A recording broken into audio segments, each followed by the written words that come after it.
Hi there folks, welcome to RRTV. My name's Bernie Wiemers. We're coming to you live from Circuit de Spa-Francorchamps in Belgium. So before we get into this, let's introduce our co-host Adrian Jarvis. Welcome Adrian, I hope you enjoyed your flight over tonight.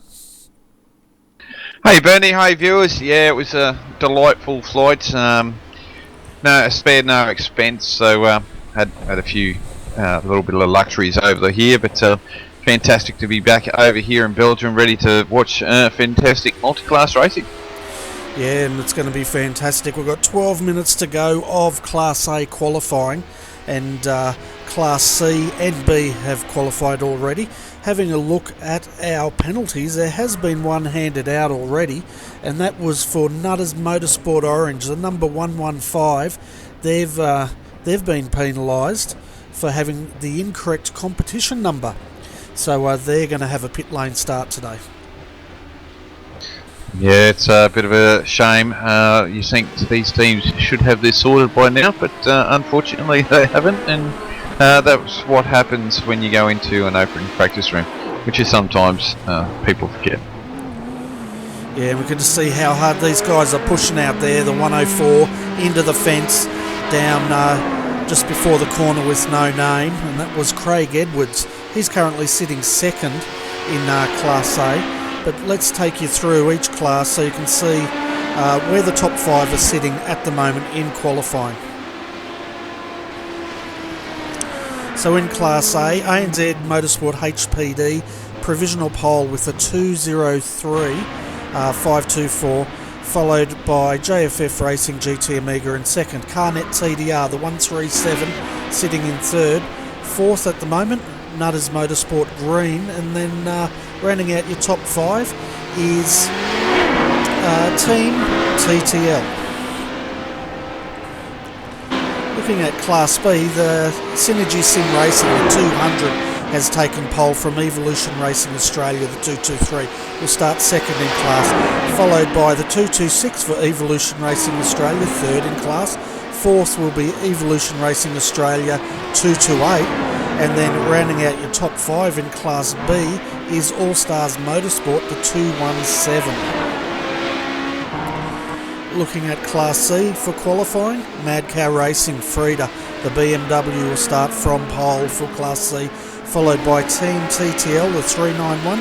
Then we have 399 Delta Sim Sport sitting in fourth, and then rounding out your top five is Selby Racing Team, the 314. I think I got that? No, rounding out your top five, Swift Racing, the 366.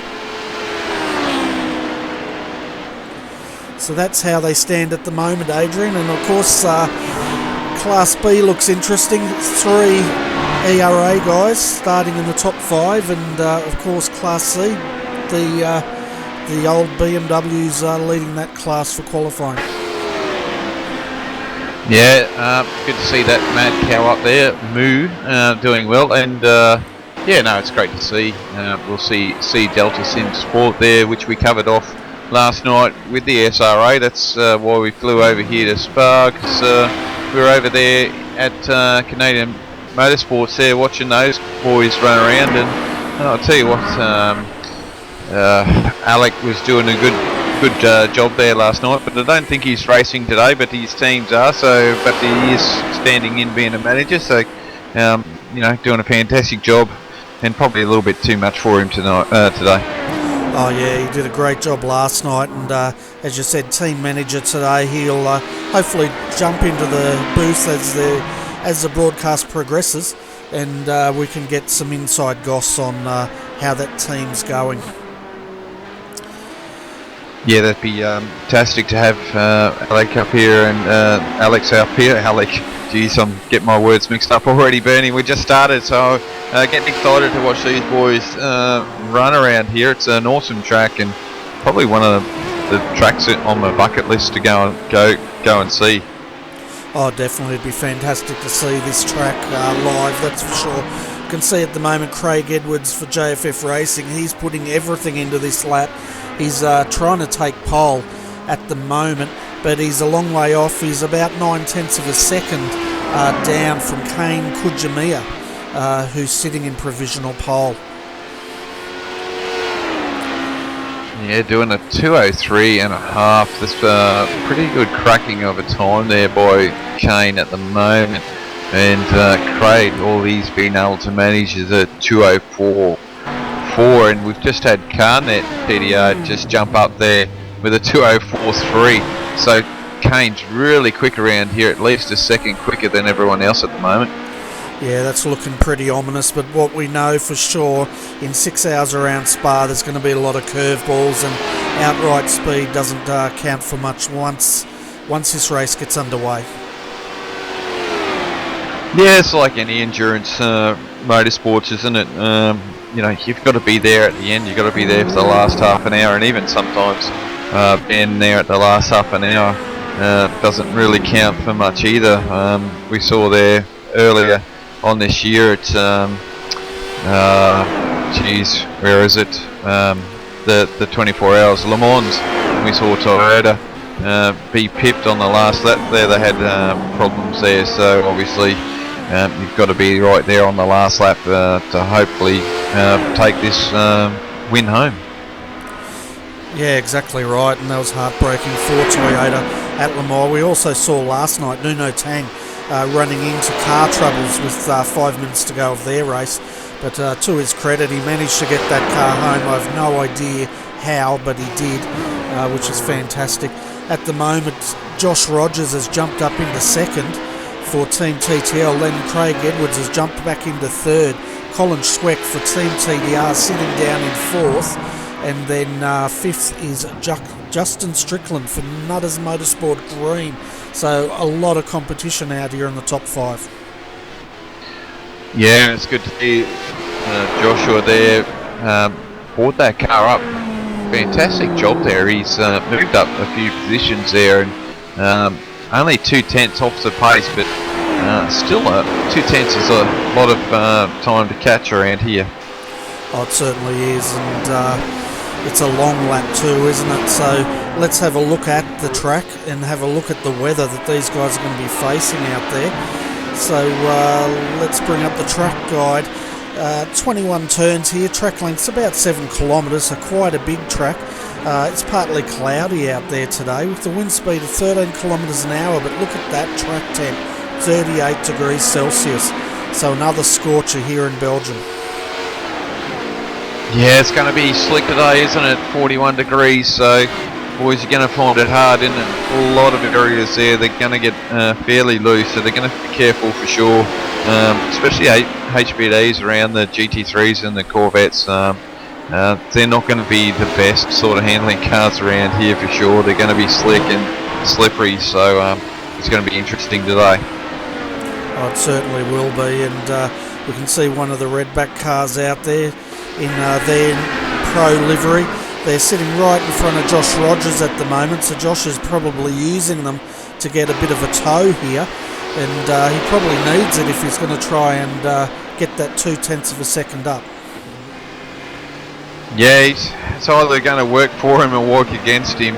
0.2, you can lose it sitting behind a car as well, just getting slowed down by the car in front, but it looks like he backed out of it, so obviously not trying to get that this time around with only a few more minutes to go. It's Brody Maris there looping it in turn one, or is that the penultimate turn on this one, isn't it? They're using the enduro track, so just coming onto the last corner basically.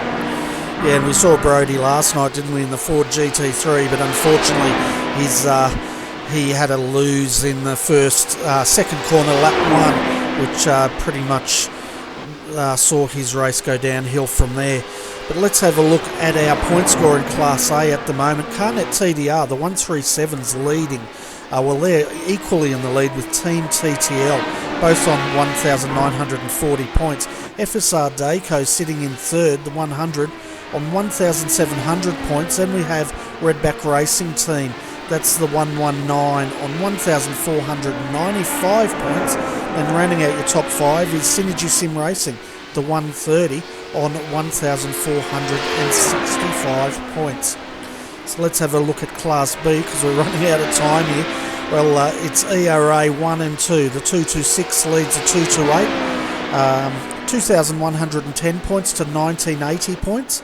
Then we have Synergy Sim Racing, the 200 in 1970 points. In fourth, Tryhard's DP1 team, the 231, 1,620 points. And rounding out your top 5 in Class B on points is the 229, the LMTI entry, on 1,475 points.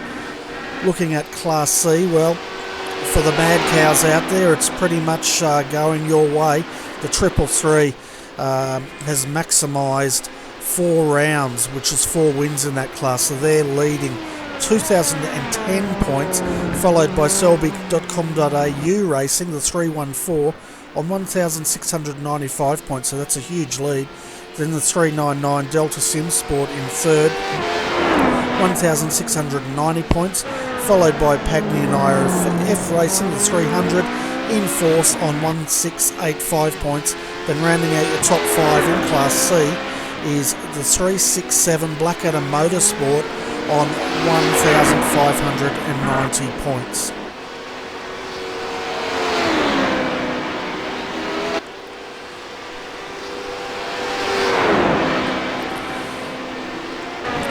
So we can see Kane Kujimiya, he's not happy with pole, he thinks he can do better. He's out there having another go for ANZ Motorsport as he's coming down now to the final corners, and we'll see if he can improve on his time, which he does, a 2:03.211. A cracker time at the moment, isn't it? 2:03, so nearly a 2:03 flat, so that's not a bad effort at the moment. Oh, it certainly is, and he was only 2/10 of a second in front of Josh Rogers, who's out here at the moment, and now Josh has to go and find an 5/10, so that's quite a hard task, isn't it? Doesn't sound like much, but in motor racing that can be an eternity. Yeah, certainly can, and I reckon that's the last lap Kane did, because they've only got 30 seconds left of qualifying, so that car's in the pit lane now, so he's done and dusted. I think he's pretty safe in that respect, but look, nothing to take away from Joshua Rogers. He's quite quick, but once you said 2, but sometimes it's not 1 on the first lap, so getting the pole obviously is always a treat, and definitely something that you can be proud of, but yeah, let's see how the race progresses. Oh, definitely, and we saw when we did the SDRT V8s here a week or 2 weeks ago, just about, we saw a big incident on Camel Straight, so no doubt these guys want to get up the front. And Josh Rogers, he takes pole, 2:03.146. What an effort, there we go. It just shows you the talent of this bloke, doesn't it? Just to rip pole away from the boys in ANZ Motorsport, that was at a 2:03.1. Awesome effort, that. It certainly was. Now we've got Craig Edwards coming around the final chicane now onto the start-finish straight. He's sitting in third at the moment, and we'll see what sort of time he can make. And it looks like he's backed out of it, so he'll start from third at the moment. Still got Justin Strickland out there, but I reckon he's going to run out of time. Yeah, I think a few of these guys now, it's just about it, so oh no, he's just got about 1:50, so might have a bit of time there to get this one done. Yeah, okay, so his last or fastest time was a 2:04. No, he's backed out of it, so Aaron Osborne's also backed out of it. We've got Warren Pickering out here, sitting in 10th at the moment for Redback Racing, and his best time was a 2:05.346. So a bit of work here to do for this team. Yeah, I think these guys are just trying to get their last lap in there, I suppose, just to get it done, but at the end of the day, I think it's just trying to be patient, and this is what endurance racing's all about, just being patient. Yeah, sure, you got to be fairly quick, but I think patience is the key, and just make your way through, because you know sometimes you can get caught up in someone else's incident. So we'll see how they go. And there's no quick repairs either. No, there's not. And Warren has brought that car up to 8th, so he did improve on that. We can see Brodie Morris now pulling into the pits. He's backed out of it. Lucas Beers also pulled out, and so has Dylan Shepherd. So pretty much all our cars are in the pits. So I guess we can start this marathon of going through the grid.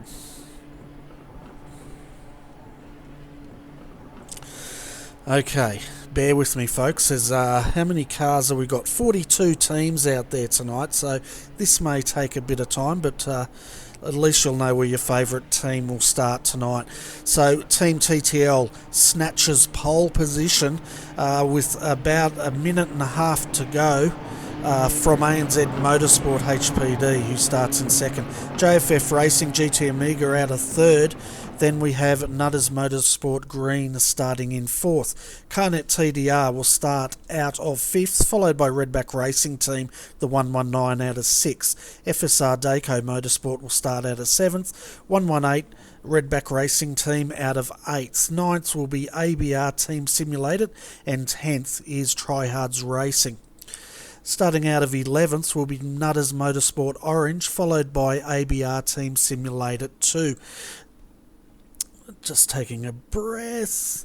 Where were we? 13th Team VPR, followed by 14th Tryhards Racing HPD. 15th will be Synergy Sim Racing, first to Class B. Then 16th Evolution Racing Australia and their sister cars, the 226 out of 17th. 18th the 228. Looking foreboding there for ERA. 19th will be All Stars Motorsports. 20th is Synergy Sim Racing. We can see them lining up, and I'm running out of time, so let's continue here. 21st Tryhards Racing DP, followed in 22nd the 229 LM Touring International. Out of 23rd will be Tryhards Racing. 24th All Stars Motorsports. 25th Mad Cow Racing, the 333 and first in Class C. Team TTL will start out at 26th. Delta Sim Sport out at 27th. 28th is Selby Racing Team. 29th Swift Racing. 30th Tryhards Racing 2. Out of 31st will be Carnet TDR, followed by Arm Racing. Then we have Pagny and IRF Racing, and then 34th Tryhards Racing 1, followed by One Performance Racing. Out of 36 is Blackadder Motorsport. Then we have Tryhards Racing 3, followed by possibly FSR Daco Motorsport, the 100. They have not set a time, starting from the back of the field. Oceanic Sim Racing out of 39th. 40th is, well, that's Race Control. So it's going to be an interesting race. We can see now they should be on their way here, Adrian. Yeah, just still sitting there, just waiting. Oh, yep, I think I hear some cars moving. Yes, they're moving, so yeah, getting ready to rock and roll. So watch out for turn one, and on Rouge as well, so that'd be quite an interesting situation there, as I'm up in the blimp at the moment with trees in the road. But anyway, as long as I'm out the road by the time they get through the start of the race, it should be interesting. Yeah, and we can see Class A now coming down into the final chicane here. Class B, well, they've given them a good gap here, and they probably will want to, so they don't get caught up in anyone's drama. You can see Class B back there, followed by Class C, and I tell you what a sight this is, as Team TTL will now take the green. We're just waiting to see when the green comes out. Of course, it's the enduro race, so they get the green after they come through the final hairpin. I think that's La Source up here. Yeah, you're right, Bernie. La Source, they've got to come around onto La Source. This is the actual start-finish line down, or start line. Finish line is back in the normal position, so they should get a green here. Yeah, we're waiting now, waiting for the green flag as the start. Yep, here we go at Spa. We've got Team TTL in the lead, followed by ANZ Motorsports. Right behind them, though, that's I've forgotten their name. GT Racing. So nice clean start here for Class A. And we can see Class B looking like they've got a good start as well. Yeah, looks like everything's fairly clean. I haven't been jumping around for any incidents at the moment. Otherwise, just turn around now. We're back to the Selby.com car at the moment. So it looks like everyone's fairly clean, nothing untoward. So nice clean start from the boys today. Yeah, it looks like one of the Aston Martins might have run into a bit of trouble out there. He's just ahead of Class C, and the 333 is leading that class at the moment. Yeah, 3 doing a fantastic job again. Getting that car up front is now it's starting to heat up. My cameraman's moving around at the moment to figure out which car he wants to settle with, but obviously with this amount of cars on track, it does get a bit exciting. Well, it certainly does, and already Class, what have we got here? Class B is already starting to string out a bit.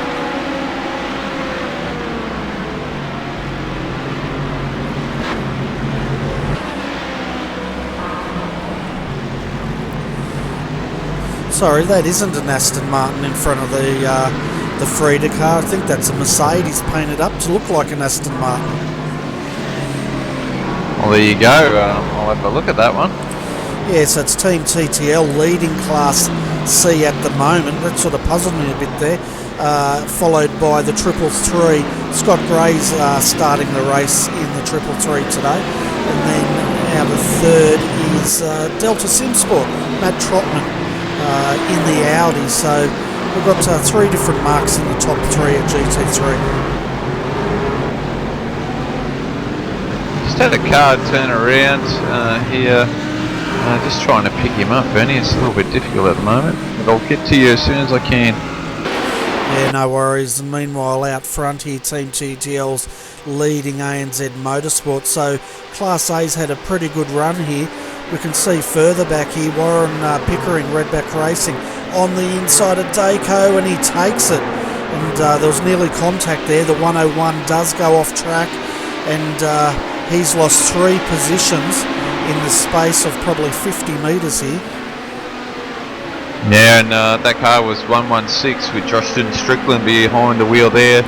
Just come out in front of the 223, I think it was. So got that car underway without too much damage. So lucky there for Justin. So on its way again, but looking okay at the moment. Yeah, so that was Nutters Motorsport Green there having a bit of a turn. We've got Craig Galbraith here for Tryhart's HPD. He's trying to get around ABR Team Simulated, and he's in a bit of a sandwich here because right behind him he's also got their sister car, and that's Brodie Maris driving that car, ABR Simulated 2 team.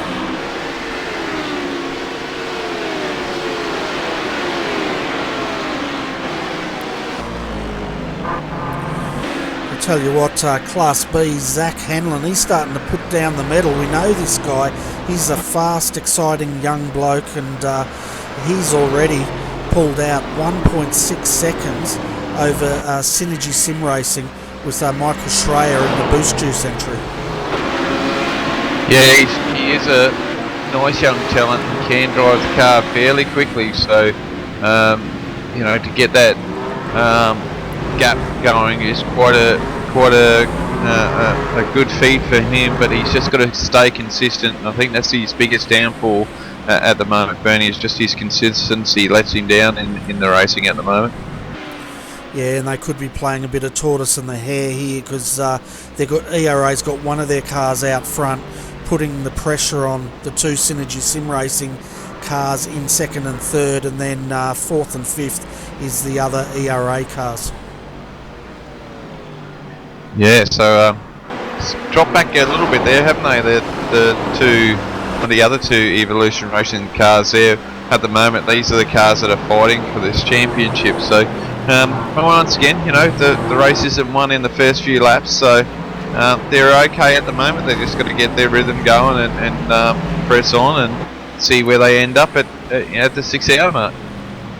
Yeah, that's right, and because we've got race control, live race control, who keep a very close eye on this racing. You can guarantee, folks, we will have safety cars here tonight at some point. Generally, the racing here. They get into a bit of a rhythm, don't they? But as we've seen in the past, at about the 3 hour mark, sometimes some of the drivers lose it a bit, and all hell starts to break loose. Yeah, it gets a little bit crazy around that 2 to 3 hour mark, doesn't it? That's generally when we disappear for a bit, and they seem to just lose their way a little bit. So we'll see how they go. This track is a little bit more open, so makes it a little bit easier for the boys to pass. You know, we do have certain areas around this track that's really only a one car track, so we'll see how they go. But just watching here at the moment, Craig in the car 131 here, Tryhards Racing HPD 1 nearly rear-ended. I think it was Colin Schweck there in car 137, so it was a really close one going into the chicanes. Yeah, you don't want to be rear-ending anyone at this time of the racing, that's for sure. Redback Racing, HPD, the 118, Warren Pickering, he's improved 2 from where he started. He's sitting in 6th at the moment and doing a fantastic job out there.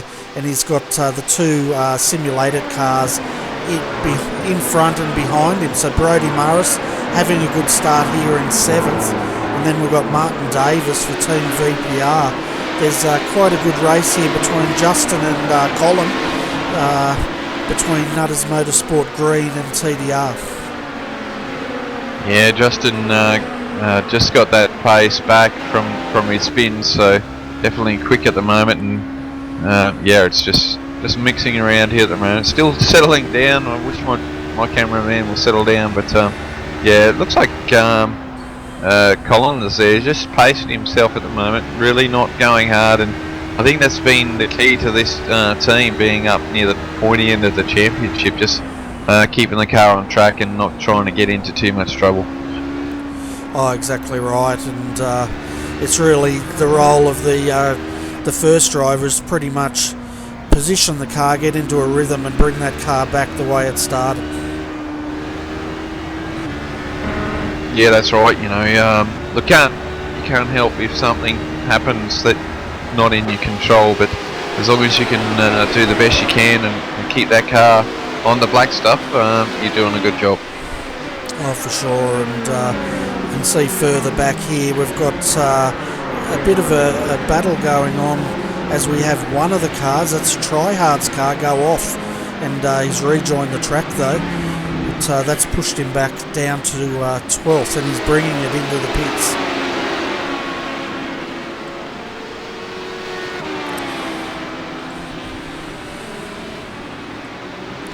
So we'll jump back to the replay, have a look at this. It doesn't take a lot, does it, to damage the floor pan of these cars? No, the HPDs, they're not the best car to take around. Even the Corvette isn't that friendly to too many bumps either. Yeah, well, I tell you what, Tryhards Racing had a huge bump. It's he had a bit of a tank slapper there, and he's actually hit the wall, and I think that was out of Blanchimont, and a lot of damage to the front of that car.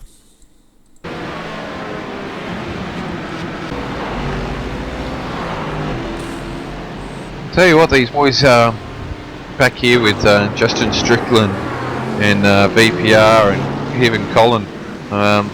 They're really battling along here at the moment, so it'd be interesting to see if Justin can get a break now and move away from these boys, as Colin's right underneath the rear gearbox of that VPR car.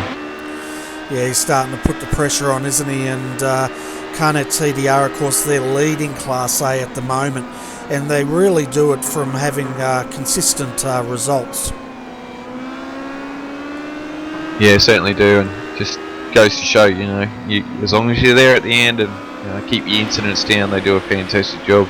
So looks like it's Mercedes time at the moment.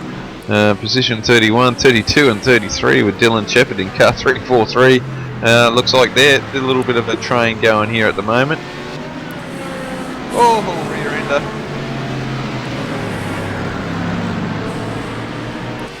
So yeah, we've got Team TTL then Frieda, and we can see one of the redback cars, not sure which number that is, just trying to get around these cars, and it looks like they've got quite a bit of work to do in that HPD.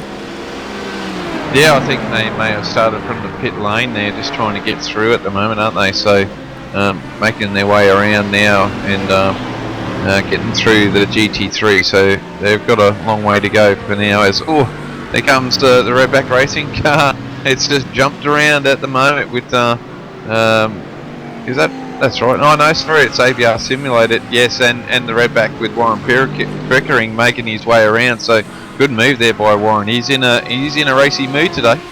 Oh, he certainly is. He's thrown down the gauntlet here, and this team's been pretty unlucky. They're competitive. They just haven't been able to convert a podium. So maybe this is their day. Yeah, one of the teams that always seems that I find are very competitive, but just have been unlucky this season in this championships. Something goes wrong at some stage, whether another car or something just doesn't go their way, and and it just makes it a big long race, and just goes the opposite way. So let's hope they do well today, Bernie, and can get that car up near the podium for sure. Yeah, exactly. In last round, they were pretty unfortunate. They had it coming together with a car that was lapped down, and they ended up getting a drive-through penalty for that. But hopefully we won't see these guys getting too many penalties today, and they can have a good run. Jumping back to Class C, we haven't really covered this off much. Team TTL's leading Frieda. Frieda's just there, hanging in the back, and doing what that car does. And then the 399, well, Delta Simsport, they've got quite a bit of a gap to make up now.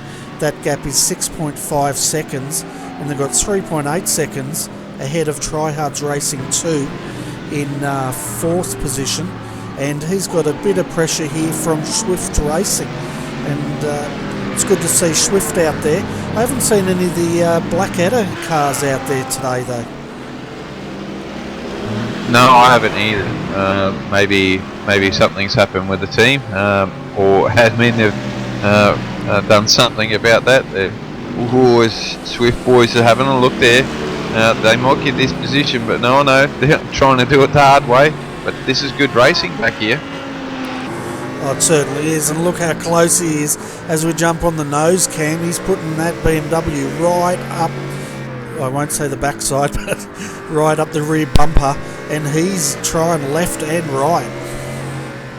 Yeah, just filling that mirrors up of the car in front, so which is Darren McKenzie at the moment, so doing a great job here, and he's starting to flash the light, so trying to get in the head of Darren there at the moment to see if he can make this move. If he positions it well, he can probably go on the inside here and into the chicane, but he looks like he's a little bit far away for that manoeuvre. Yeah, he had to lift a little bit coming into the into that big sweeper, and that just let the Mercedes off the hook.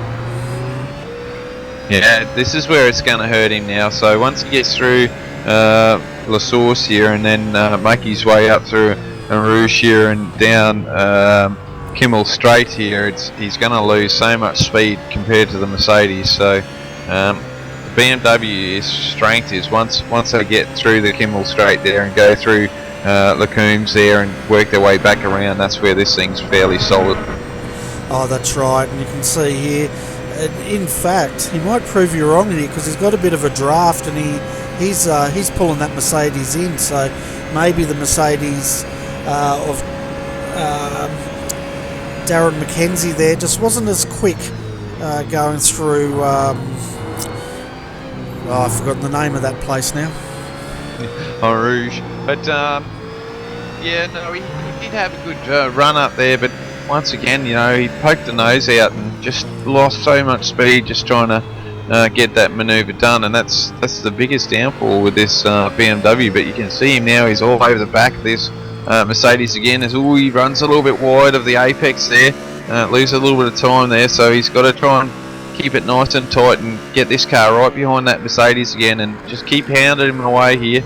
He is losing a little bit of time to Timothy Schweck there in car number 327. I didn't think this car was going to be running today, Bernie, but looks like they've found some drivers to put that car in today.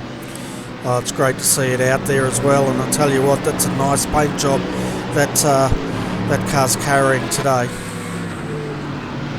Yeah, all done by the team manager there, Timothy Ballinger, so sits there and got a fair few paints done while he was on holidays not so long ago, so you know, a bit of work there by Tim over his little bit of a break, but well done. We'll see how well this car goes today.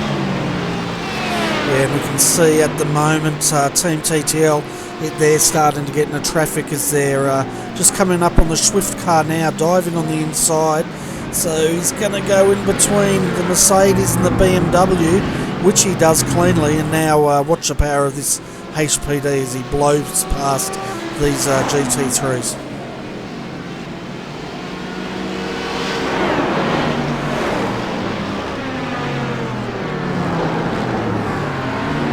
So this is where the patience needs to start happening now. The boys are starting to go through all this traffic, and you know, it makes it a little bit harder for them, but you know, just got to be patient now. Yeah, and you know, they've got a big gap, so they can afford to be patient. It's 5 seconds is that gap at the moment, back to ANZ Motorsports, who's now coming up to the same 2 cars up Kemmel Straight here. He's got past one, and there was a Carnet TDR. He's just sitting behind Swift boys here.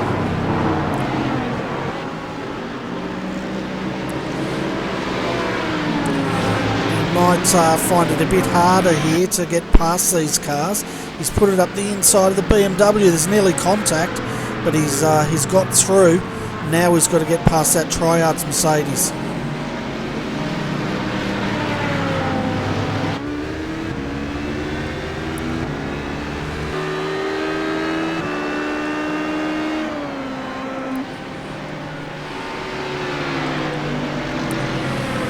See Craig Edwards now just coming through the traffic. We'll see how he goes. He's diving to the inside. And I tell you what, the Swift boys, they've got their hands full trying to battle as well. There's nearly contact.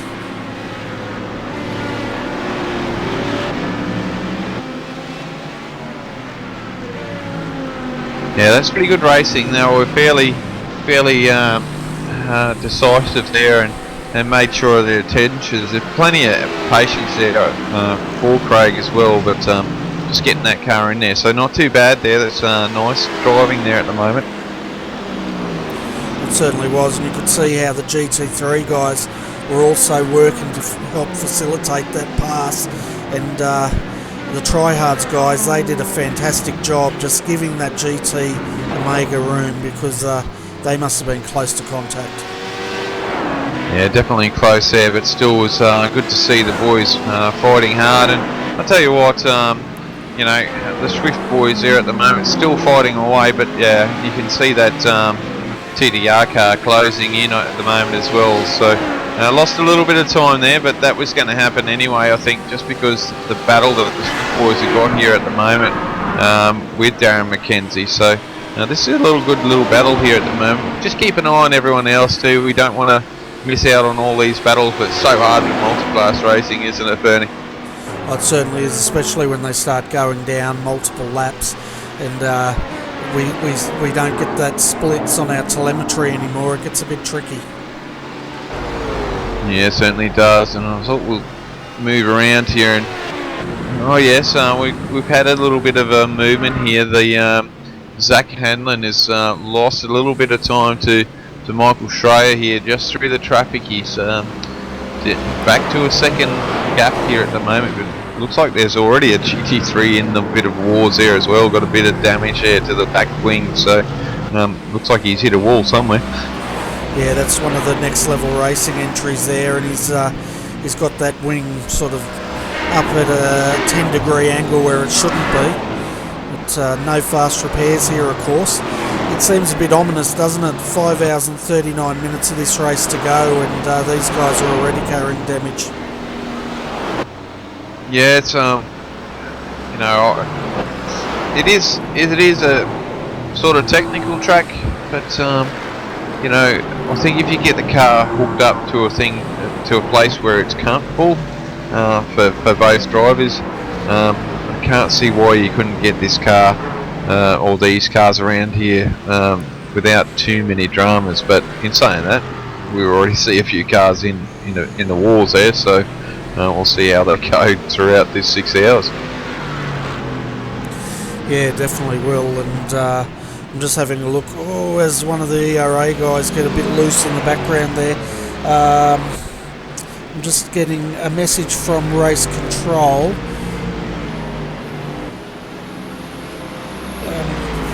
Apparently the 115, let's have a look, has had a bit of a technical glitch on iRacing.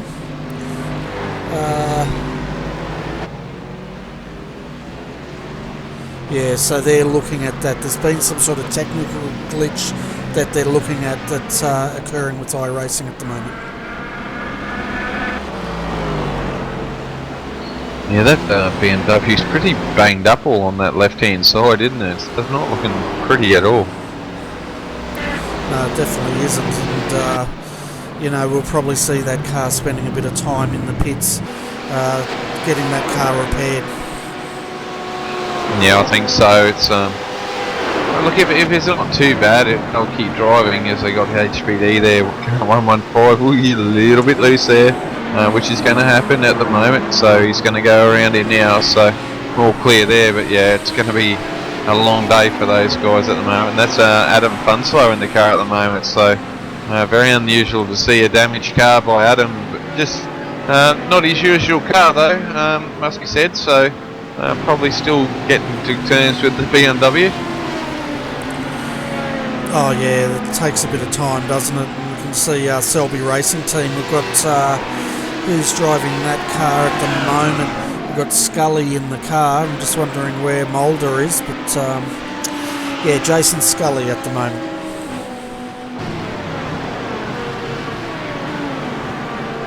Yeah, it's funny how you have a look at the Selby car here at the moment. It's very similar to Delta Sim, isn't it? The paint schemes are fairly close together, aren't they? Yeah, they're different colours, I guess, but very similar paint schemes, that's for sure.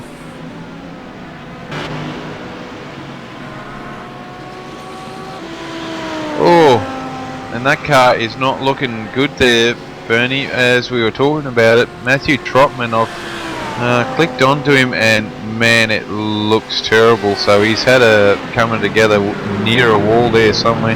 Just trying to pick up. It's near the end of the lap, so he doesn't have far to go to the pit lane, but bad start for the boys today in Delta Sim Sport.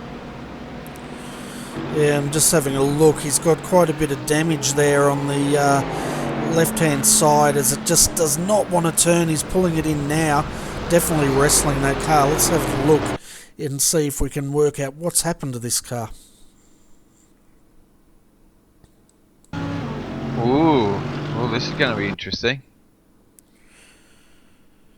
Yeah, I'm just trying to get back to where they come unstuck here. Okay, you'll need car number 112, I believe it is, and also 101 was also there as well. So a couple of the lead HPD cars just getting into trouble here at the moment.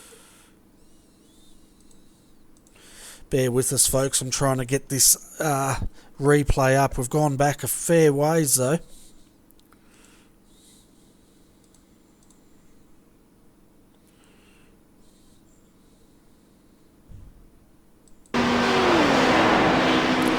So we can just see the guys coming up behind him now, up the end part of Camel Straight. That's about it.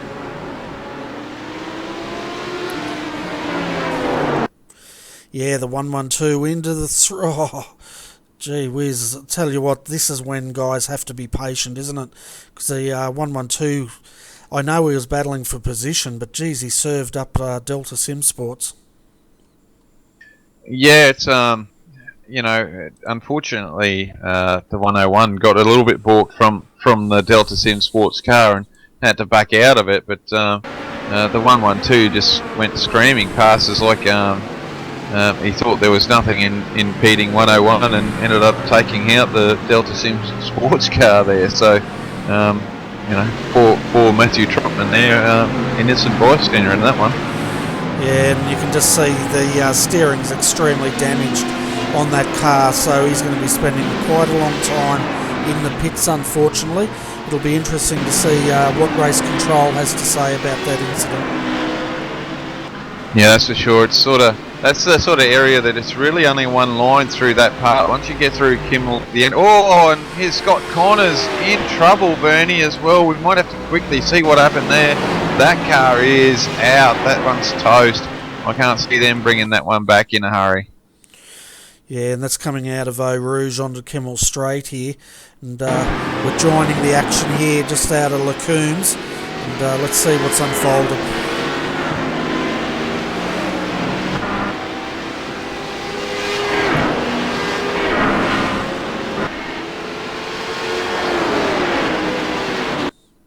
He's actually been hit, would you believe, by a car coming out of the pits, and they've come together big time, and that's put out the FSR Decor car.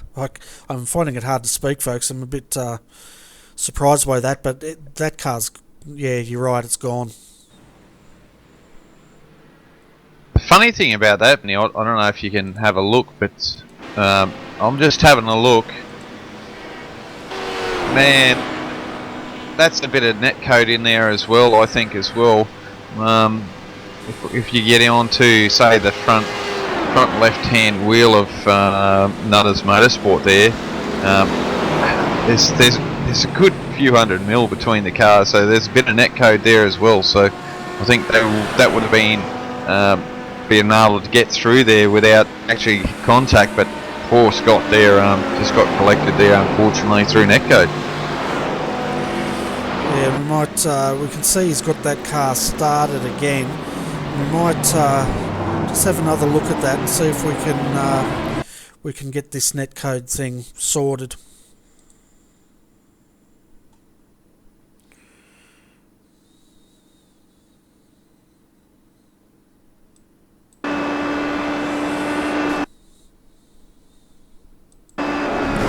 Yeah, you're right, there was a couple of hundred mils there, wasn't there? And we could see as soon as that contact was made that Scott did sort of blink out.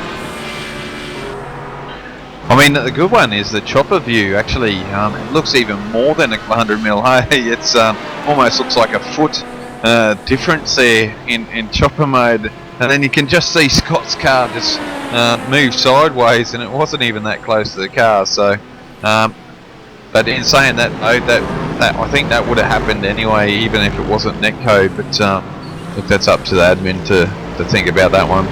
But yeah, it was pretty close. Yeah, we can see his car's okay, he's just pulling it in. He's doing a good job here, Scott, getting that car in. I was expecting a safety car to come out, but he's managed to get that car back to the pits. Yeah, the big thing with that, obviously they didn't destroy the engine and that, it just hit a lot of front there, so all the front end damage there on that car. So geez, a tough day there for the boys in the take-home motorsports car, but well done to get that car back to pit lane, and no safety car, Bernie, so that's a bit of a good start. We've been going for what, 30 minutes now, and 14 laps and no safety car, so the boys are doing okay at the moment. Yeah, that's right, they're doing a pretty good job out there. Having a look at the incident, the 112 we called earlier with the Selby Audi there, a penalty's been issued for causing contact and careless driving. So that car, the 112, they've got a drive-through plus maximum hold, or maximum pit time, plus a 30-second hold for that incident.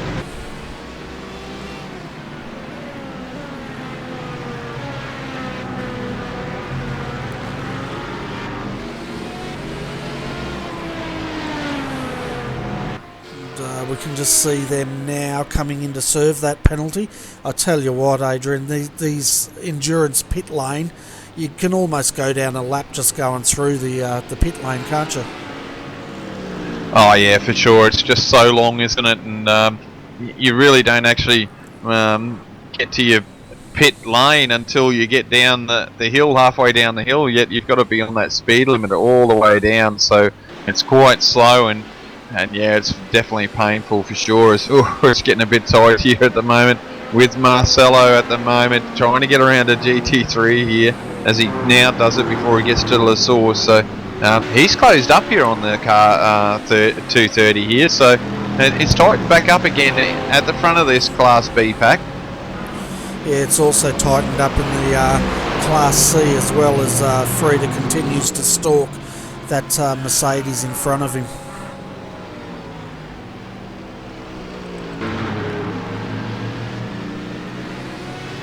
Yeah, this is what the Mad Cows do quite well. They just get around there, just keep the pressure on, and wait for the boys in front to make a mistake. So it makes their job a little bit easier. They don't mind having a bit of a battle either. They enjoy the challenge. So the boys are doing a good job, and it's good to see Scott in the car first time. This time around, Bernie, we've usually seen James in the car pushing that car around, but it looks like it's Scott's turn to take the lead drive today. Yeah, and he's doing a great job there. He's just really keeping pace with that Mercedes. He's not really keen to battle. He's more just keen to sit there at this stage, which is probably a smart move to make, considering we've only been running here for 33 minutes.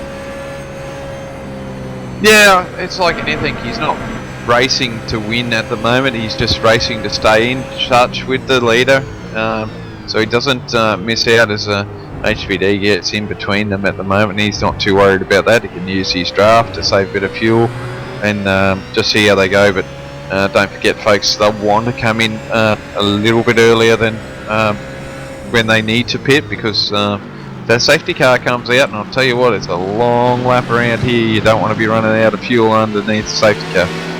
Well, that's exactly right, and I think if they do run out of fuel, they are issued a penalty as well for running out of fuel on the track. Yeah, they certainly do. Not only do they have to cop a tow, but they've also get another penalty on top. So you know, it's prudent to make sure that that car is full before a safety car comes out, or you've got enough fuel in there to run through the safety car period. So you know, the teams have got a lot of work to do, and got to make sure that they're all sorted for that. Oh, for sure. A lot of strategy goes into these racing. And we can see here Redback Racing 118 Warren Pickering up to 4th position. So that car started out of 8th, and it is 39 seconds down from the leaders at this stage. No, doing good. You know, once again, safety car comes out, that gap can close down, and you know they'll catch back up again. But you know, still got just over 5 hours to go, so a long way to go yet. For sure, and the other car doing a great job, Nutters Motorsport Green, Justin Strickland. We saw that car have a bit of a moment earlier in the broadcast, and he's got that car up into 5th position and trying to close on the Redback car. Yeah, no, doing a good job. Just had a silly mistake there going through the chicane there near the finish line, so probably dirtying on himself for that, but he's driven the car back quite well to get into that position, so hasn't lost out too much. Definitely has lost touch with the leaders, but still on the lead lap. There's nothing to be ashamed about that, and that can, once again, safety car, they can close that back up again, and they won't be too far away at all. Yeah, that's right, and we've even seen, you know, during these long races, cars go down 2 or 3 laps, and they manage to claw their way back up onto that lead lap for the last hour of the race. Yeah, just in the right position at the right time when the safety car comes out, and you know, sometimes having a little incident just throws your pit strategy a little bit different, and it can fall your way, so you can get quite lucky as Justin gets through past that 231 there, so once again, you know, there's plenty of spots where these HPDs can overtake, but there's just definitely spots that you can't. There's a, you know, you've got to understand the limits of these cars and where it's best to overtake and not on this track. But generally, it's quite a good track for overtaking. Yeah, generally it is, and I tell you what, the top three at the moment of Class B are still on the lead lap as well, so they're doing a great job. It's being led by Zach Hanlon, Evolution Racing Australia in the NPMS livery, and then we've got Boost Juice right behind them, and then, well, they're the only two on the lead lap now because we've got our race leader, Team TTL, right behind them. Yeah, which has taken 17 laps, so just to show how quick these HPDs are around this track. They're just phenomenal, aren't they? And you think the Corvettes would have been taken a little bit longer, but yeah, it just seems like with all the package that the HPD carries, they've done a good job. And I think the lap times would tell us like there's about 4 seconds a lap difference, so that's quite quick. Yeah, it is quite quick, isn't it? And the fastest lap at the moment, let's see if my telemetry is going to work. Yes, it is. Josh Rogers for Team TTL, a 2:04.307 at the moment. So they're definitely, that was a scorching lap considering they're now dropping into the 2:06s to the 2:08s. Yeah, and that'd be the high temperature, wouldn't it? The tyres are screaming out already, only after 40 odd minutes, so expect to see some guys start to come in probably 10 minutes before the hour. I think they're going to want to pit early just to get the tyres on there and get the fuel in just in case there is a safety car, and get that pit stop out of the way early and see how they go. Oh yeah, definitely, and we can see at the moment the 228, that's got Jake Blackhall driving that car as he's trying to get around Team TDR. Got a bit balked there in the chicane, but now he's going to have another crack at trying to get past. But you know, those chicanes, they're darn tight. Really, I don't think the TV really does it justice, does it, on how tight those corners are. Oh, those chicanes are very tight, and it's only a one-car corner basically. But we have seen 2 cars go through there. But it makes it hard to get through there cleanly sometimes because you can get all sorts of loose, as we saw Justin get loose early on. And as this track temperature is hot and these cars will be getting slick, as it looks like that poor Swift car has had a bit of damage at some stage as well. So, but it looks like he's got around and jumped up a position. So well done there for the boys there at the moment. Oh, and we can see back here, we haven't seen much of this car. All Stars Motorsports at the moment doing a great job. He's trying to overtake a GT3 while a HPD is trying to overtake him down Kemmel Straight. But to his credit, he's held his line there, and the HPD will now go past when it's safe. I think that was Justin Strickland. It looks like he might have got past, he has got past the 118 of Warren Pickering. He's definitely quick, isn't he, today, Justin? He's pushing his way forward. Just had that little incident, probably, like I said, a little bit dirty at himself and driving the wheels off that car just to get it back up through the pointy end of the field. Oh yeah, he's doing a scorching lap here. To give you an idea, his previous lap was a 2:06 and Warren's was a 2:08. Craig Edwards ahead of him is in the mid 2:07, so he's pulled 1.2 seconds out on Craig Edwards at the moment, and he's even pulled out another 2.5 seconds over Kane Kujania. Yeah, it looks like Rogers at his fighting form at the moment. He's 13 seconds in front of second, so but Justin's doing a fantastic job. I think the only car faster than him is Joshua Rogers at the moment, so you know, he's doing a fantastic job. And if he didn't have that spin, it would have been a nice little battle up the front there, I reckon. I reckon it would have been, and it still might be. I might have an answer here for you on,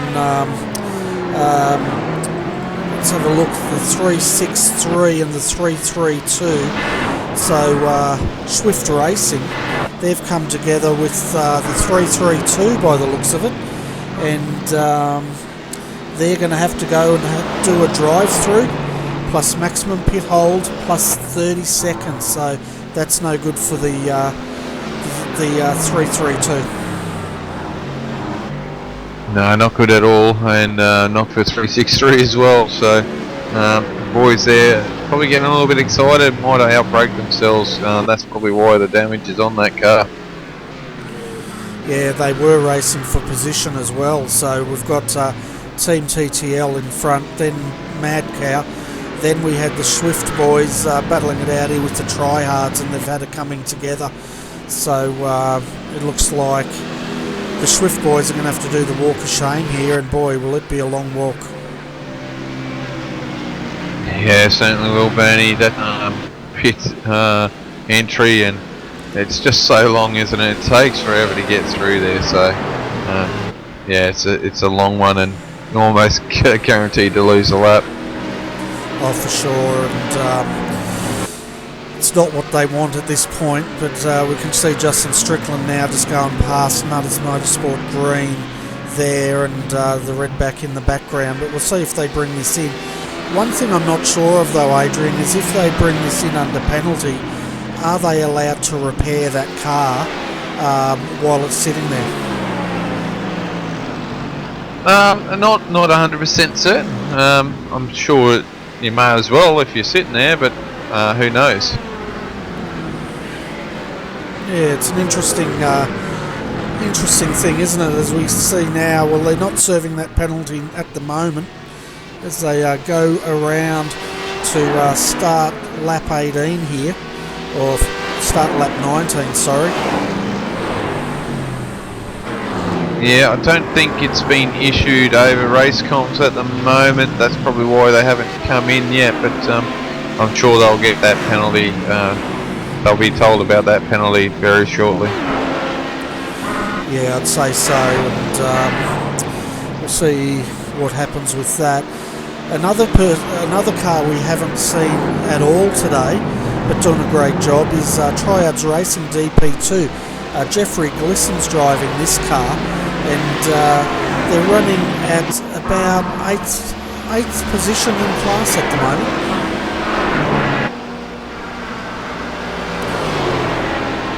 Sorry, 7th position, so that car's looking nice and straight, and they've kept that car out of trouble, which is great to see. And there's a bit of racing going on as well. It's getting a bit hectic. Yeah, we can see quite a bit of action around the track, aren't we? We've got a couple of GT3s back here having a fantastic battle, while all the other cars try to weave around them. Yeah, those guys were fighting for position as we had the other two cars trying to go around them as well, and got more HPDs coming along. So this is where multi-class racing gets really hard, and it's all about the patience thing again. You know, you've got to be patient to get through there, because boys in the GT3s, if they're fighting for a position, there's no different to anyone else. So, and generally their eyes are forward, not behind them. Well, that's exactly right, and it took a bit of time for the multi-class mindset to take hold, didn't it? Because when we first started these multi-class racings, the Class A guys felt that the lower classes should have got out of their way, but now they're showing a lot more patience and respect for these other classes. Yeah, it's one of those things. Generally, as a slower vehicle, you are trying to keep an eye out in your rear view mirror. But I'll tell you what, it makes it hard when you're actually battling a guy in front of you. You're actually racing for a position. So the best thing that you can do, and the safest thing, is just stick to the racing line and let the faster guys make their way around. They're quicker. They should be able to find a way around these slower cars a lot easier. So that's where I see it. I'm sure there's quite a few other guys out there that see it that way as well. Yeah, that's the way I see it as well, because those faster cars are a lot more nimble than the GT3, so it's easier for them to position their cars. We can see here Luke Swinkles for iRacing, 31st outright at the moment in outright standings, and I'm just counting up where he is in Class C. He's 9th in Class C at the moment, and that Tiger livery is doing a good job out there. Yeah, definitely a decent livery on there. Different to everyone else's for sure, but looks good actually. Yeah, it certainly does, and he's got another HPD right behind him, and that's ABR simulated. Not sure which number it is, but he gets through there cleanly. Oh, yes, we got car position 30 there, just in front. He must have had an off there because, or has something happened there? We might have to go back a bit there, Bernie. I think Dylan Shepherd was off track there for a bit, so I'm not sure why. Yeah, we'll jump back and we'll see if we can find out what's happened to that car.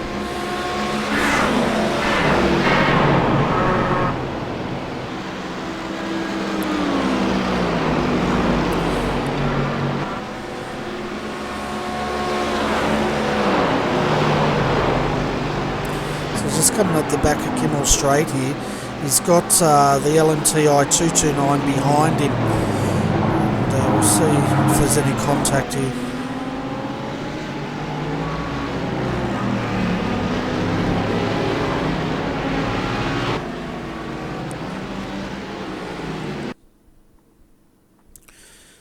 So you can see the 229 on the inside, and I think there was a bit of contact there with One Performance Racing, which has forced him out into the gravel. You're just going to check it. I'm not sure there's contact there at all, actually, Bernie. I'm just going through, just having a look. Yeah, on my screen I can't see any contact, so I'm not sure if it was actually contact or a bit of net code, or maybe Dylan's just had decided to turn it a bit, but that is a tricky part of the track. If you're out a little bit too wide there, you'll just keep sailing out. So I can't really see contact there, and bad news for the Swift boys. They're just being told that they've got to serve a penalty, so they'll have to be coming in this time around. Yeah, we're just having a look from chopper view, super slow-mo here, to see if there was contact. Yeah, it's hard to say. If there was, it was very minor, and One Performance has just taken to the gravel there. I was almost going to freeze it and do the old zoom in and check thing, but we won't put the viewers through that.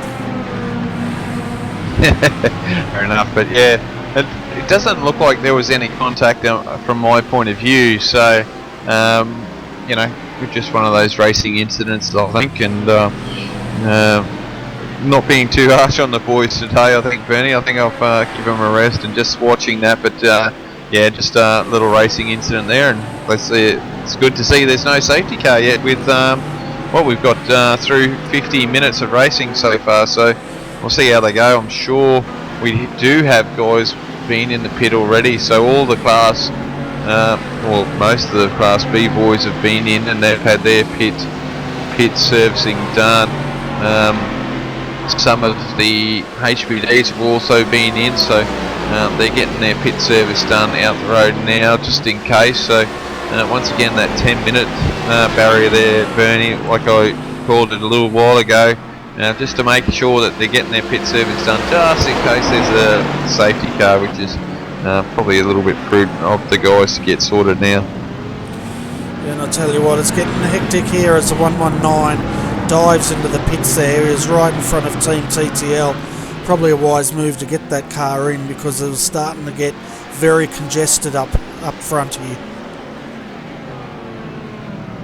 There's going to be a lot of congestion coming out of the pit lane as well. We've had one incident there possibly net code involved in that one, so I'm sure that might be looked at or viewed at later on through admin, I would assume, but we'll see how that goes. But yeah, it's going to be a bit hairy coming out of there, but you should be able to sight the cars. But once again, this is where you need a team manager just to keep an eye on pit road, so you can see where everyone is coming out. Yeah, well, that's right. And nothing has come across race control on that issue, so maybe they didn't catch it, but and no protest was lodged either. But at the moment, Team TTL are leading this race. They've got quite a big lead. 13.6 seconds is their gap at the moment. Back to ANZ Motorsports. Kane Kujimiya driving that car. Justin Strickland, he's got that Nutters Motorsport green. He's up into third now, and he's still hammering out these lap times. He's let's have a look. It's hard to say how far he is to Kane Kujimiya, but we'll keep an eye on that gap. Fourth is Craig Edwards. He's in the pits, and he's been in there, looks like, for quite a bit of time. Yeah, would you believe it's taking a long time for these guys to get service, actually. Looking at Redback Racing, HBD, he was in there for 1:42, so TDR was in there for 2 minutes. I think it's ABR Team Simulated 2 was in there for 1:44. So yeah, there's definitely a lot of time in that pit lane as Eric Thorpe goes around again. So I'm surprised that car keeps getting lapping here. I'm sure that was the one that was black flag, so he's going to have to put this car in pit lane in the next lap. Yeah, well, I think they only give them, 3 laps and then they're disqualified, so hopefully their race managers told them to get that car in and serve that penalty, unless behind the scenes the managers trying to discuss the finer points of that penalty with race control. Yeah, but unfortunately once that flag is issued and race control has made up their mind, they generally don't pull those black flags back in for a racing incident throughout racing, so they're going to have to serve it. Maybe they're just pushing it to the pit window that they want and get that car into and get service. I'm not 100% certain on that sort of rule. I should check that up to see if they can actually get repaired while they're under penalty. Yeah, it'd be an interesting one to know, that's for sure. And yeah, I think you're right there. They're just trying to push these laps out to try to get this car as close to that pit window as they can. Yeah, I'm certain that's what they're trying to do. It'll be interesting to see if that's part of the rules. I might have to have a quick look at that. Yeah, well, I'm assuming they're probably using the normal iRacing rules. Once you receive the black flag, I think you have about 3 laps to serve it before you're disqualified.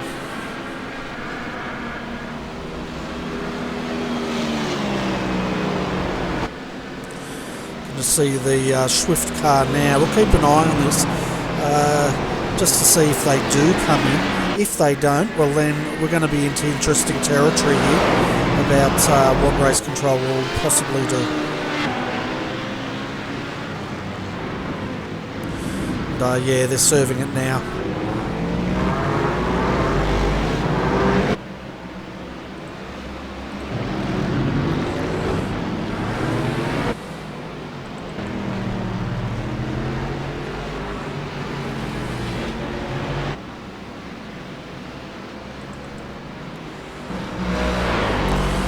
Having a look at Class B, it looks like we've had a bit of movement here. It's Evolution Racing Australia. Marcelo Rivera is leading this class now, and then we have the 223. Riley Blythe got into that car in second. Michael Schreier staying out in the 200. He's now in third, so there's been a bit of a change up there. And then fourth is Synergy Sim Racing. Wayne Burke is driving that. Then fifth is the other ERA car, Jake Blackhall. So it's between Synergy Sim Racing and ERA in Class B at the moment, Adrian. Yes, well, boys out there changing around, just doing their pit stops as well, so good to see that they're having a fight out there, isn't it? These guys are doing a great job at the moment. Oh yeah, they certainly are. And if we look at the pit times, Marcelo Rivera's time, 23.5 seconds. The 223 though, that was held in there for 31.2 seconds, which would explain why it's now sitting in second and under a lot of pressure by the Boost Juice entry. That car, the Boost Juice entry, did a 23.6 seconds. So you can just see how those positions were changed. It's actually quite interesting checking those times out. I see a few, as it looks like Kane is in finished his pit service. Anyone that hasn't pitted out of the HPDs are Tryhards Racing HPD2, so they're still pushing around at the moment. But yeah, no, they're all 2 minutes, but these top teams here are down to 1:30, so just getting into the pit lane a little bit quicker than everyone else, so just they know where to find. Half a second, that's a lot of time to gain in pit lane. It certainly is, and I've noticed some of them, through that sharp hairpin, I've seen them where they stay on that pit limiter and try not to brake. Yeah, it's, you know, everything's in that pit lane, and if you can get in there quick enough and get your time down there, you can always keep jumping people. Oh, for sure, and it's such a big pit lane as well. So if you can maximise, as you said, half a second, that's huge. Looks like we have our first interview down in the green room, and that's DJ from the 363 Swift Racing team, and those boys are still sitting in the pits. Did you want to have a chat with him? And I'll be back in a moment. Yeah, no worries, bring him up. Hey DJ, welcome to the RRTV comms booth. Bit of a hard luck at the moment, mate. Copping a penalty there and just sitting in pit lane at the moment. Yeah, won't lie, it's been a pretty rough couple of days for us behind the wheel. You know, this one hurt us the most. Yeah, it's basically a racing incident with I think it was 332. Sorry, so a little bit of hard luck there. But you getting the car repaired as well? Is it just sitting there getting fixed at the same time? Just rolling out now, so I think might have done a little bit, but not taking too much. Like, you know, effectively, you know, our competitive race is over, so we're just trying to salvage some points here.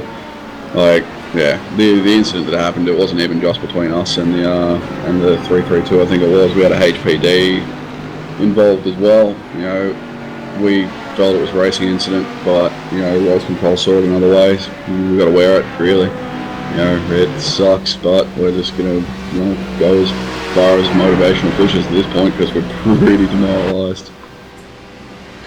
Yeah, it's not any easy to take those penalties for sure, and I think this pit lane's probably the worst on. It makes it just that much bigger, doesn't it? It emphasises your penalty so much more at the moment because it's such a long pit lane, and it just seems like it really slapped you in the face harder, doesn't it? No, you're exactly right. Like, you know, we kept out there as long as we could. You know, both Joel and I scrambled back through the replay to see why we were penalised, but you know, it just so happened that it seemed like the tryouts outbroke. Eric positioned the car sort of towards the middle of the road, and HPD decided to take the inside, sort of almost sending us three wide. The tryhards guys came down, put the rear quarter of their car into our front quarter, and then that bounced us into the HPD and then bounced us back into the tryhards. You know, we gave a spot back to them on the track, and you know, their car looks pretty straight. Ours, as you saw, was pretty bent. And then you see a penalty like that pop up as well. It just kicks in the guts. Yeah, it's not pleasant for sure, but once again, you know, it is race control. They've they hand out these penalties. Not much you can do about it. Just have to cop it on the chin and try and fight back. But your boys have been doing fantastic. Once again, I can't stress to the viewers, and if they've been watching, how much improvement you've made throughout the season to come as far as you had so far. And you know, this is a hard race for you after all that improvement. But you know, it's good to see, and I hope you're still enjoying it though, because it's you know, you're doing a fantastic job out there at the moment. Yeah, the boys are doing alright. Like we've had a pretty long weekend really. We actually started the first Spa 24 hour at 11 o'clock yesterday morning, and we're pretty sort of relatively quickly into it. We found ourselves in first place and the only car on the lead lap, and we sort of then had to weigh up because the strength of field was a little bit low. We had to weigh up if we wanted to try and jump in the strength of field at 11:30 sort of last night. So we hedged our bets, jumped in there, and then got hit by a whole bunch of bad luck again. So you know, we're feeling that our luck was due to change coming into this race today, and it doesn't seem that way. Yeah, unfortunately, mate. It's one of those things. It makes it hard, and it's a brilliant track. You must be said, it's a decent track, and I can understand the enthusiasm to try and get that 24-hour of a Spa. I mean, it's no mean feat to get a team together and try and run that one. Oh, exactly right. Like, you know, it's easily one of the best tracks in the world. You know, a lot of people compare it to Bathurst in those, you know, top couple of tracks that are just bucket list worthy, and you know, Spa's definitely up there. It's just magnificent place to drive. Yeah, it is a fantastic track. It's not one of my favourites as such as like the best one to drive, because I seem to lose so much time in that mid-section of the track. I don't know what it is. I've seemed to be a little bit slower around there, but I don't mind it for the rest of the track. I like 2/3 of it. It's just 1/3 that I don't like, but look, that's just my personal appraisal of it. But I wouldn't mind going and seeing it for sure. It'd be an awesome track to go and have a look at if I could ever get around to doing it. Yeah, I mean, exactly the same boat.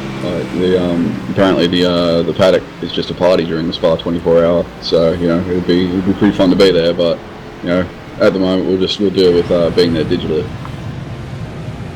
Yeah, it's definitely the second best option, but it's good to come along and have a race here for sure in any car that you like. So we were here a little while ago with SRDT with their V8, so it was good to see those around. It would actually be something that would like to see a Ford and Holden V8 go around Spa in real life. I reckon that would look quite interesting. It would definitely be a bit of a different flavour to what you usually see flying around here.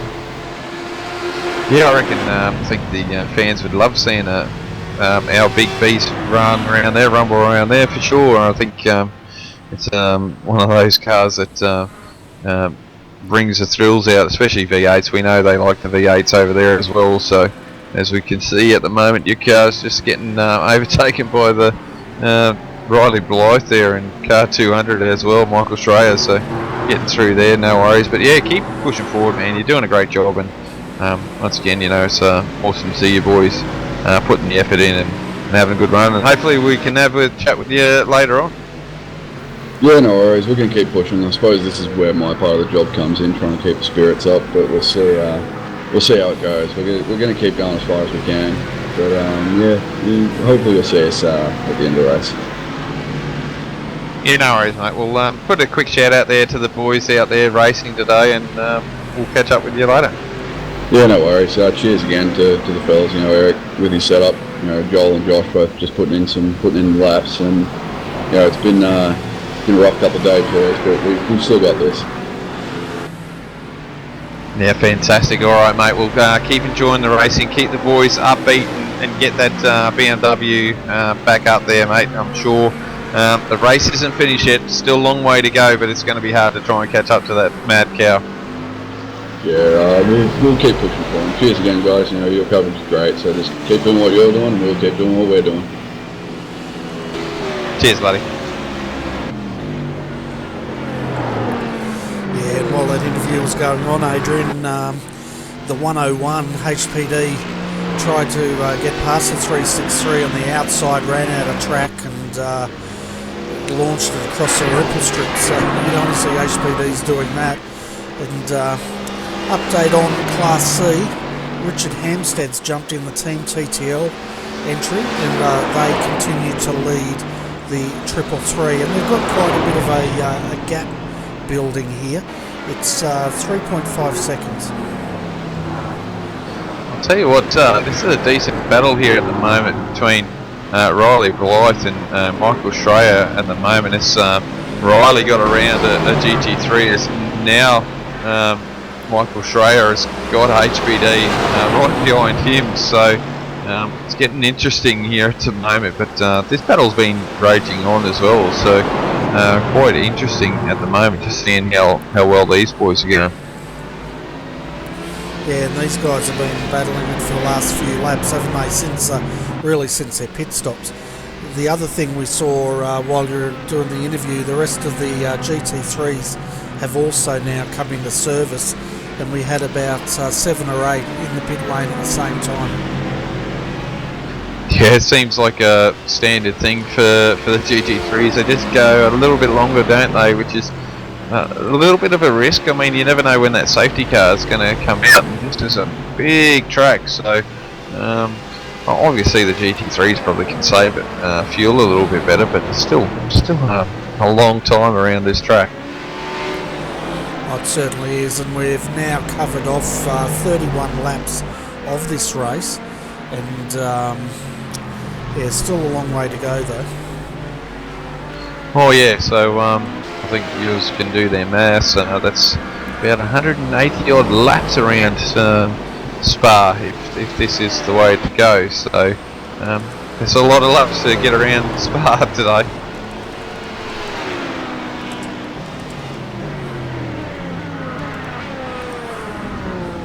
Yeah, it certainly is. I'm just sending race control a message, and that's why I stopped talking for a minute there, Adrian.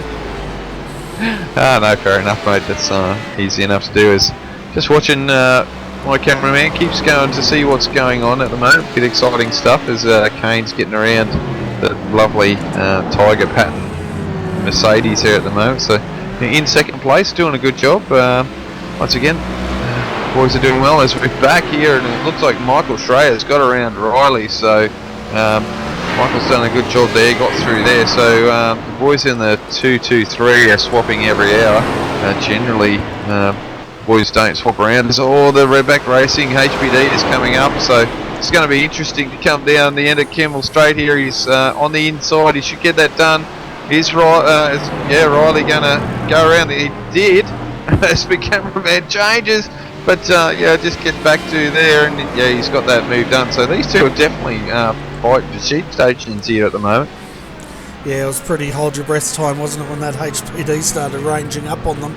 But to Riley's and Michael's credit, they both, even though they're battling, did facilitate it. Yeah, it's one of those things. I think Michael was going, yeah, I'm getting out of this before something all goes wrong there. So well done to Michael there just to get out of it. Lives to fight on again, so just got to gather it all up and try and push forward and close back on and put some more pressure back on Riley. Oh yeah, for sure. And what I was checking out, folks, with race control was I wanted to find out if this race is time certain, or if it was over a specific distance, and they have confirmed we will be running for the full 4 hours 50 minutes here today.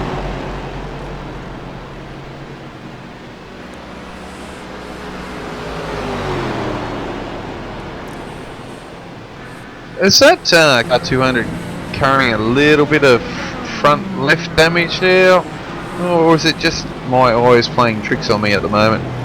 Or is Riley locks up getting into the chicanes?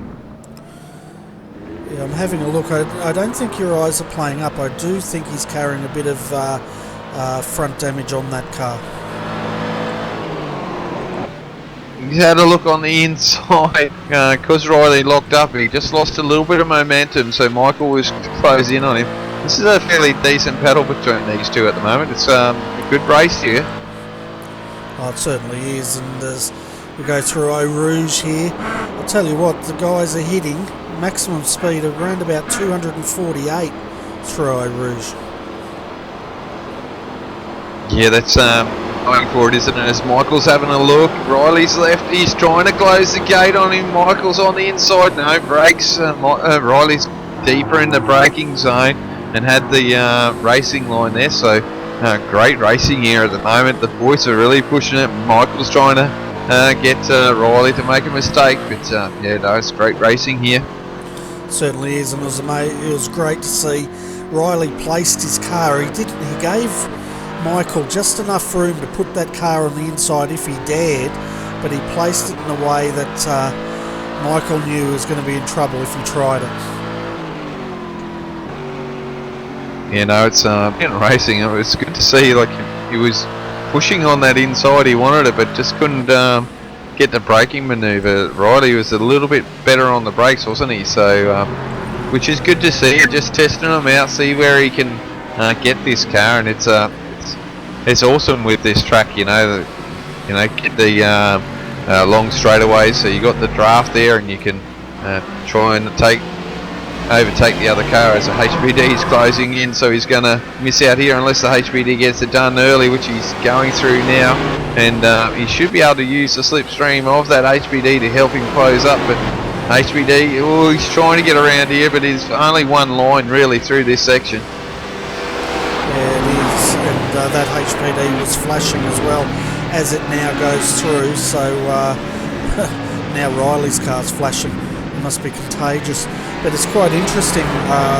While Riley's keeping this this boost juice entry of Michael Schreier at bay, bear in mind, folks, that his teammate, the 223, is out in front and trying to continue making that gap.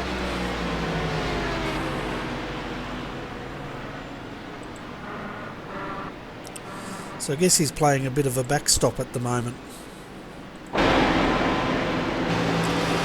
Looks like I've lost my co-host, which could explain why I was having a one-way conversation. Hopefully he'll be able to fix that and rejoin us shortly as another HPD goes on the inside of the boost juice entry, and they've got a bit of a gap going now.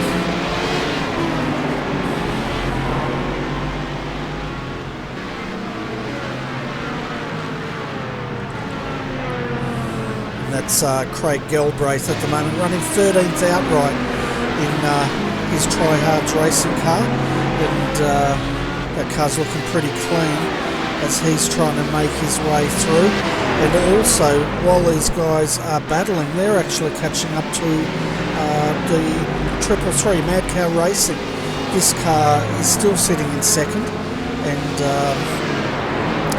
looking nice and clean for all you mad cows out there.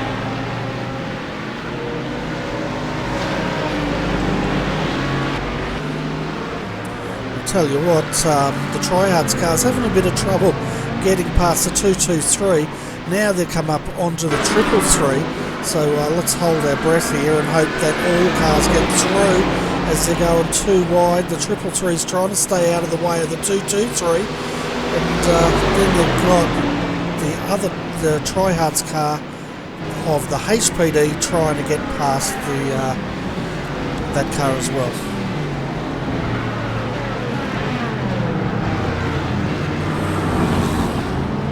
So I just heard from my co-host, folks. He's having some computer issues, and he should be joining us quite soon.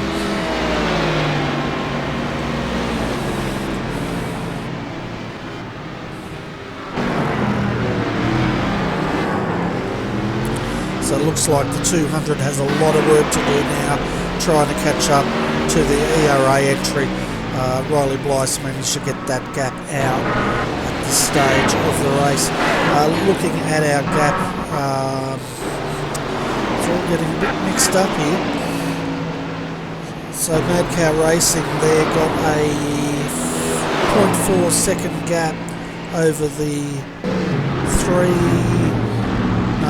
my telemetry's all messed up, sorry. The 327's actually second in Class C. and that's Carnet TDR. Then we have in third Tryhards Racing 2, and then fourth is the 314 Selby Racing Team entry. We saw this car in trouble earlier on. It's actually dropped down a lap, so we've only got the top three in Class C on the same lap.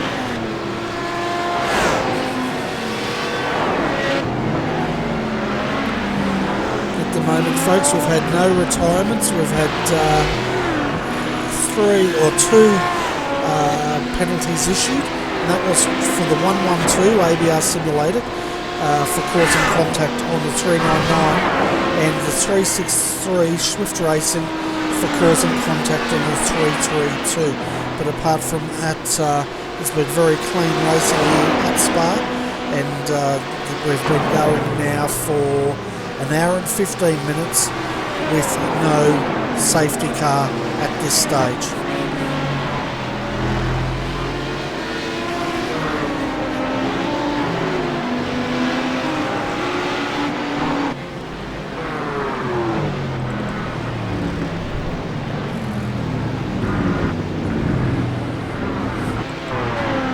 Our race leader at the moment is Team TTL. Josh Rogers in that car. He started the car. He's double stinting out there. He's got a quite a nice gap now. If we have a look, 15.1 seconds over ANZ Motorsport in second. And then we have the 104 JFF Racing GT Amiga entry. And Josh Burden is currently driving that car. And then, of course, the mover and shaker of Class A has to be Nutters Motorsport Green. This car had a spin earlier on today, folks, and he's had the pedal to the metal, and he's definitely closing in on Josh Burden. I think we'll have a look at what his lap time was this time by, just to confirm that.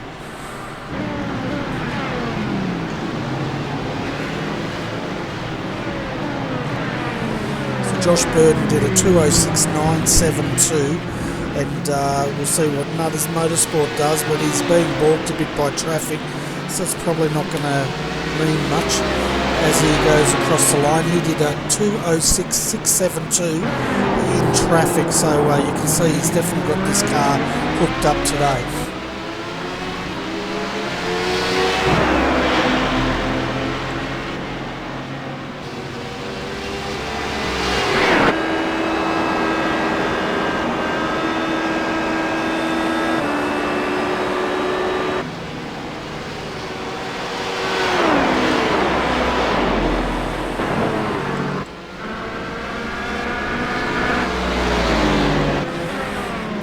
Meanwhile, Class B, Evolution Racing Australia's leading 1-2. Marcelo Rivera is in this car at the moment, and let's see if I can actually get a gap here on his teammate, which I can't.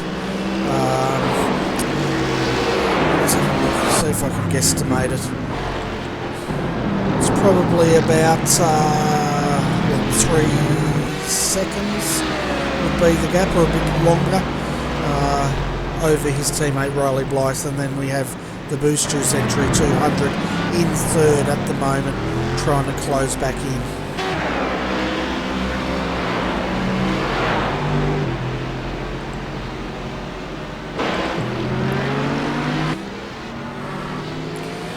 Team TTL's also leading Class C, and Richard Hampstead is behind the wheel of that car at this stage, and they're leading the 333 Frida. So that gap, they were battling earlier, but that gap is stretched quite a margin. And again, can I get a gap? I can. 7.1 seconds is the live gap back to the 333 at this stage. And then we have the 327 in third position. And the gap back to them from this car is 26 seconds, so it's getting very spread out here at Spa at the moment, but I guess that's to be expected considering we've had no safety cars here. See Marty Atkins at the moment. Oceanic Sim Racing and they're running in 5th position in class and doing a fantastic job. It looks like they've just got past Nathan Hepats in the Selby Racing team. Then we have the 343 Dylan Shepherd driving that car from One Performance Racing, followed by Justin Alderton in the Arm Racing entry. And that car's looking nice and clean. Got a car on the wall, would you believe, in the pits, and that looks like it was one of the HPDs. So I think that was a 228. Let's have a look. See if we can find where that 228 is.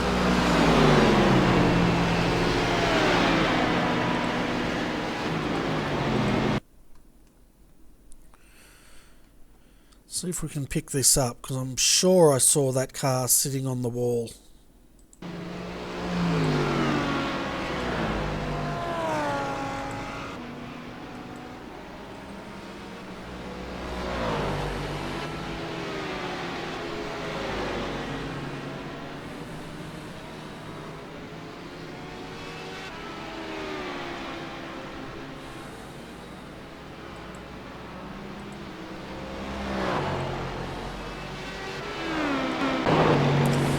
Can't pick it up, but we've definitely lost the 228 here, and I did see that car sitting on the pit wall, so I think they've had some sort of massive failure, and we're under yellow here at Spa for the first time.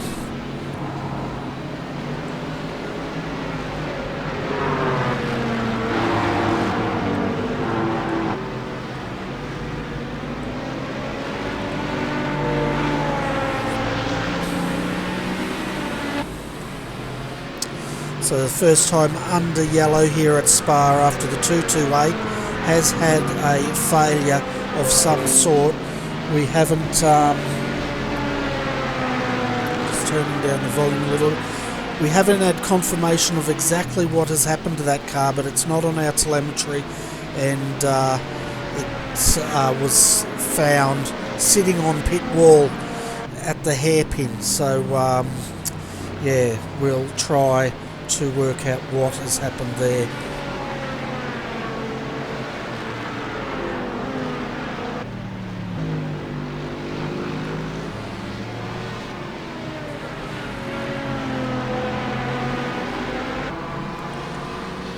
So I'm just having a look at telemetry and at race control at the moment. On the 334 was also involved in a bit of an incident out there by the looks of it, and I'll try and bring that out to you shortly, folks.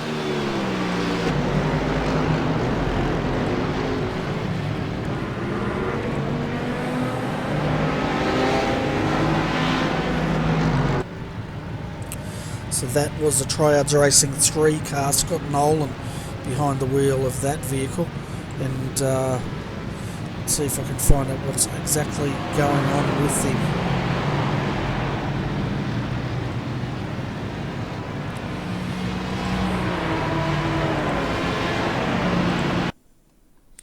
Just jump back, this might have been the car on the wall. Let's see if we can find out what has happened here.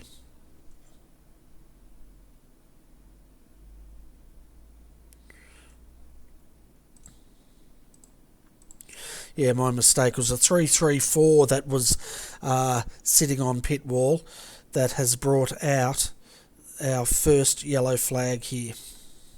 Are you back with me yet, Adrian? Yes, I am, Bernie. Sorry about that. A little bit of a technical failure on my behalf. I lost my computer. It just turned itself off. So unfortunately, when that happens, you lose everything, and then it takes forever to get back in. Yeah, so we're just having a look at the 334 at the moment. He was having a lot of netcode issues, but we've found him actually straddled across pit wall here, and we've got no clue how he got there.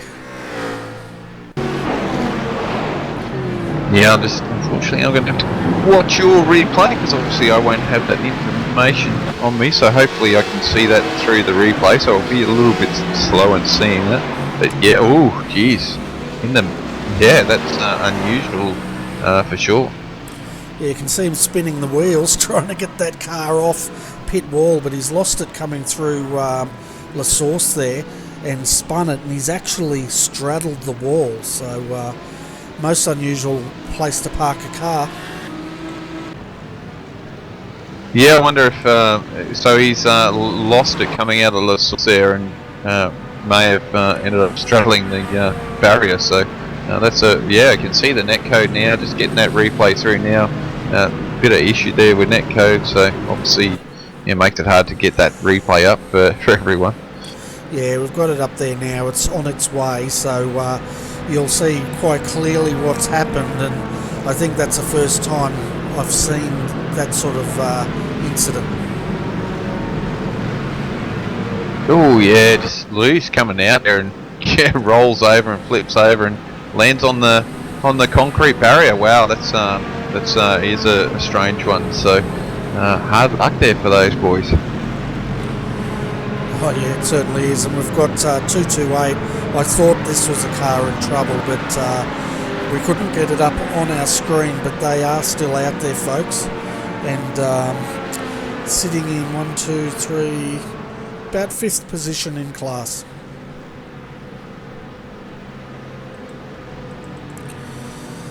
Alright, slowly catching back up again. Yeah, so for the viewers out there, I've turned down our volume a little bit on the race car, so hopefully the balancing's a bit more to your liking now.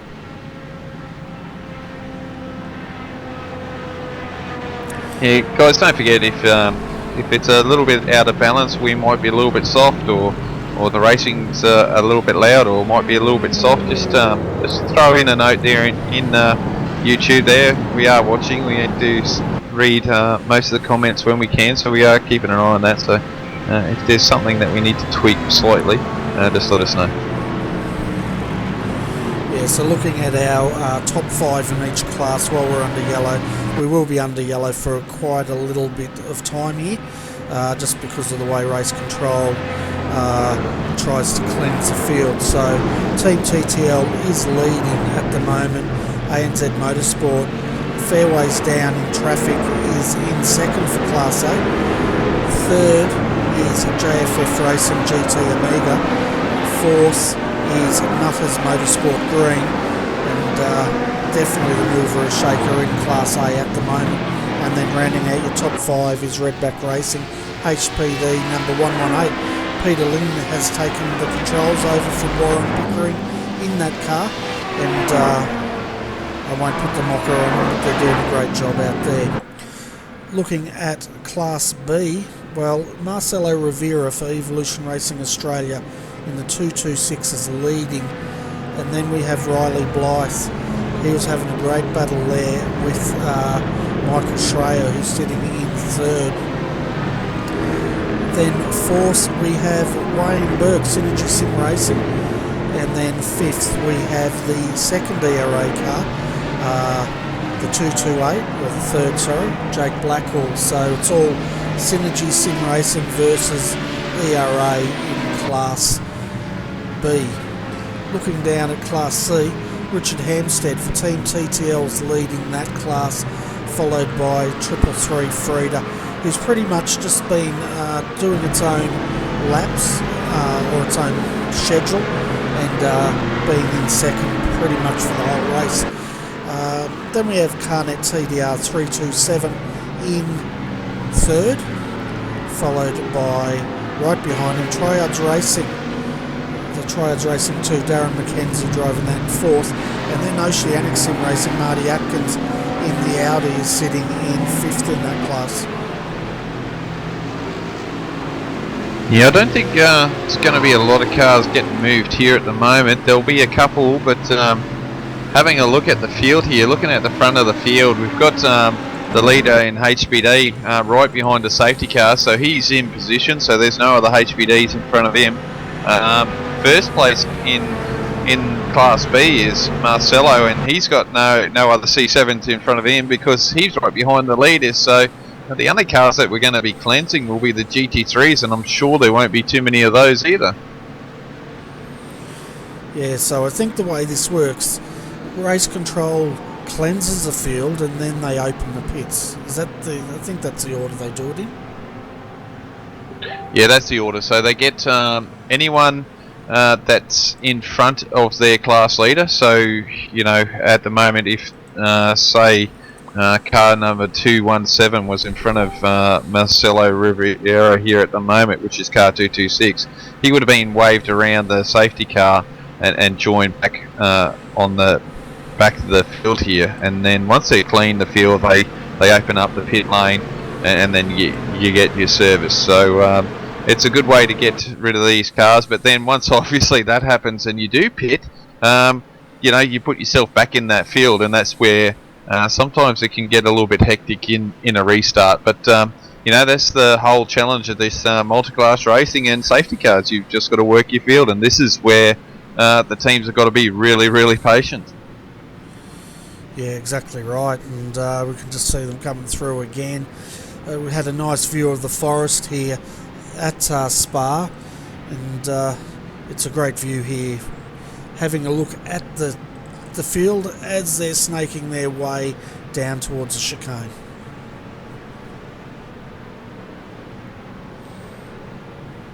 Yeah, it is a beautiful track, isn't it? Nice place to go racing for sure. And once again, it's probably something I wouldn't mind going to see for sure. A 24-hour at Spa would be fantastic, or even some sort of racing at Spa would be awesome. I'm not sure if the Formula One's race here anymore, but wouldn't it be nice to come here with the F1s on? That'd be definitely a sight to see. It certainly would be, and I tell you what, there's an Audi. I'm not sure which one it is.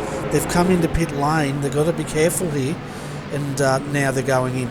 That was Oceanic Sim Racing. They were coming into pit lane, and they must have realised it was closed, and they started reversing back out of pit lane, and now they've decided to bring that car in.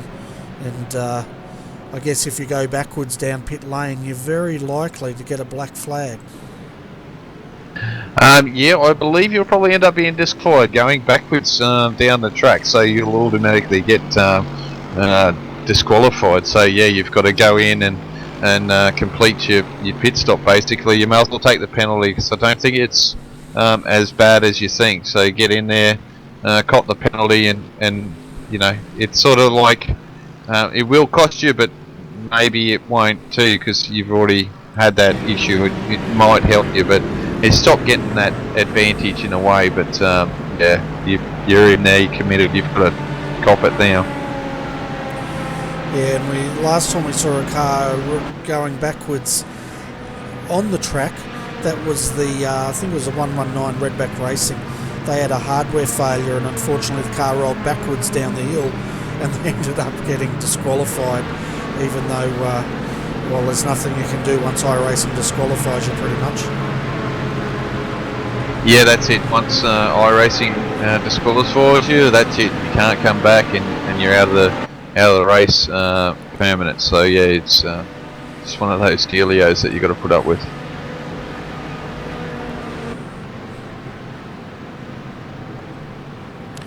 This is we are having a look at crane cam now, folks, and hope you're not scared of heights. But I tell you what, these cranes have got around Spa are mighty high. Yeah, it certainly are, and I'll tell you what, having a look around in the blimp here, it's a pretty good view, isn't it, in the blimp, right up high, following these cars around. Sometimes it gets annoying, you get the forest in the road, but you know, it's still beautiful, and once again, I'd love to go there. But I've been informed by the Mad Cow Racing team that the F1s are racing there in 4 weeks, so it should be good to see. Yeah, and the F1s at the moment, they're having their summer break, aren't they? And they get 6 weeks off from the Formula One. And no doubt we'll see a lot of Facebook posts of what those drivers get up to. They're all going on a summer holiday. Yeah, I don't quite understand. I'm assuming that's what they do. They have their summer holiday instead of Christmas holidays. Oh well, surely you should get that reference. You're older than me, mate, and Mr. Cliff Richard is probably about the same age as you, 105 or something like that, isn't he? Fair go.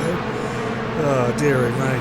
Getting a bit cheeky up there. I think you should stay up there in the blimp. I'm not sure if I want you back in the commentary box now. Oh well, we've got to keep ourselves entertained under safety car here. It's such a long lap, so you can understand why it takes time to process. So if anyone was worried about safety cars last 2 rounds, I think this one is definitely going to be long and drawn out. So can't see anything taken into the pit lane here. Surely there'll be some. Surely there's some that's going to take the pit entry here at some stage, maybe to throw the strategy a little bit different. We've been running for what, an hour and 39, so you should be able to just jump a few people here, a bit of a different pit strategy. Yeah, well, I don't think the pits are open yet. That's what I'm suspecting, because no one's come in at all.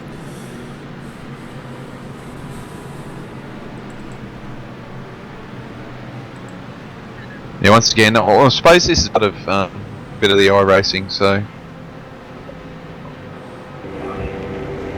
sorry, just hearing over the team radio that race control has now opened up the pits, so let's see the chaos and madness that will go into this next lap here, and we see how many cars actually enter the pit lane. That's going to be madhouse season possibly. I mean, the guys are starting to learn to pit and basically every time that it's open, just to top up and get fresh rubber on, and you would want to in this temperature. Oh, for sure, and they're using the enduro pit, so can expect them to be pitting on the top side as well as down the hill. And I think I'd rather be on the top side, at least the car's flat, which would make it easier for the service crew to service those cars. Yeah, for sure, and be interesting to see how they go here. But sticking at the moment with this ERA car in second place, just they're a bit spread out here, which is, I mean, it's nothing too bad, but you think they'd be a little bit closer than what they are. But you know, it is on the safety car after all. But we'll see what happens later on. But they'd want to be closer than this when they're ready to go for green, for sure. Definitely, and while we're under yellow, let's have a look at some of the cars we haven't seen yet today, flying under the radar. The first one, Pagny and IRFF Racing. Brett Garitas is driving that car. It's looking a little bit second-hand, but it looks like they've fixed that spoiler on that car, and that should make it handle quite a lot more than what it was earlier. Yeah, well, I suppose they're trying to get it fixed when they can. I'd sit in the pit lane a little bit longer this time around, for sure, just to try and get as much as you can while we're under safety car, and then try and push on for that, because obviously, you know, trying to get that car aero fixed a lot more would be more beneficial for them over the long period, for sure. Oh, definitely, and this is the time to do those repairs, isn't it, while you're under safety car, because even if it takes you longer, you're going to pretty much catch them fairly quickly while they're under that yellow, because it's such a long track, 7 kilometres. Oh yeah, for sure, you know, just I'm not been keeping an eye on how long it's taken them at the moment to get around, but it's definitely taking some time to get around a lap at the moment. I think it's usually about 4 minutes or so, isn't it? So it's taking their time around here, because I think we haven't done too many laps under safety car, and it seems like forever already. Yeah, well, they're lapping at 4 minutes and 25 seconds at the moment, depending where you are. So yeah, they're used to getting around here in about 2 minutes. Yeah, so 4 minutes of repairs, not a bad time to try and get some of those done, for sure. You know, I'm sure some of these cars have got a lot longer time than that, but an extra 4 minutes, if you can get it in, definitely beneficial for you. So the pit lane is open. We can see one of the ERAs. The Corvettes are taking to it, but the HPDs look like they're staying out. Wow, look at this procession coming in as they all start coming in. So it's going to be hectic here, here at Spa for the pits. Yeah, we've got one HPD in, but yeah, they're all piling in. GT3s, we are got a couple of HPDs in for sure. Yeah, no, so quite a few guys definitely pitting here at the moment. So, and there's a lot of them, isn't there? There's a few going in here and at the moment. A little centipede going along pit lane at the moment makes it a bit hard.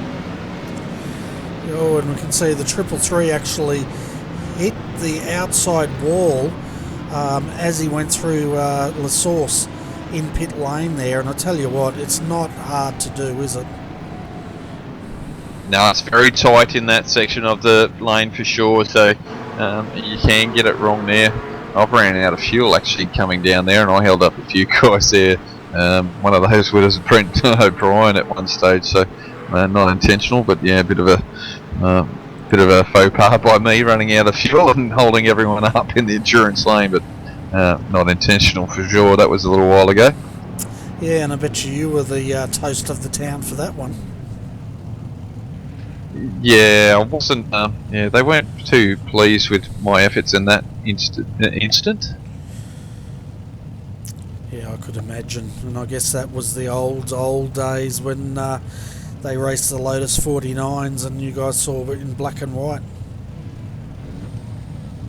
No, I still had blood. Thank you very much. Not like you guys with the black and white and no sound at all. So you know. Come on, settle down a bit. Getting a bit cheeky down there, the old man. Give us a break. Oh dearie me, I'm going to start calling you Uncle Bubbles or something. Actually, I wouldn't call you that. I think there was an Uncle Bubbles that got done for something else, didn't he? Yeah. Anyway, these boys should be starting to close up here now. I mean, unfortunate thing is you've got, you know, it's a mixed bag here. The only one that's out of sequence here at the moment is the 218. So the 218's stuck in here with a few HPDs. So going to be the fly in the ointment here at the moment, isn't he? With the other guys just behind the leader. So you've got Kane right there behind that Corvette, and then you've got well, Darrell's out of sequence as well here, and then Martin, and then you've got Justin there. So he's a couple of cars, he's got a couple of HPDs, so let's hope those HPDs sort of let Justin through. Obviously they don't have to give way too much, but there is blue flags and he is third place position, so it'd be nice to see if he can get through there quite easily, and same with Kane at the moment with that Corvette, but that Corvette's got to close up here and get a little bit closer to Josh here. Yeah, that's what I was just thinking. Kane's going to want that Corvette to close right up and as close as possible so Kane can get a good run at Josh here. And I guess they're going to come through La Source. I guess if you're in the Corvette and you're going to come through La Source, you know that HPD is going to be all over you. So where would you place your car? Would you want to go really wide at that point, or would you just take your line and then let them deal with themselves?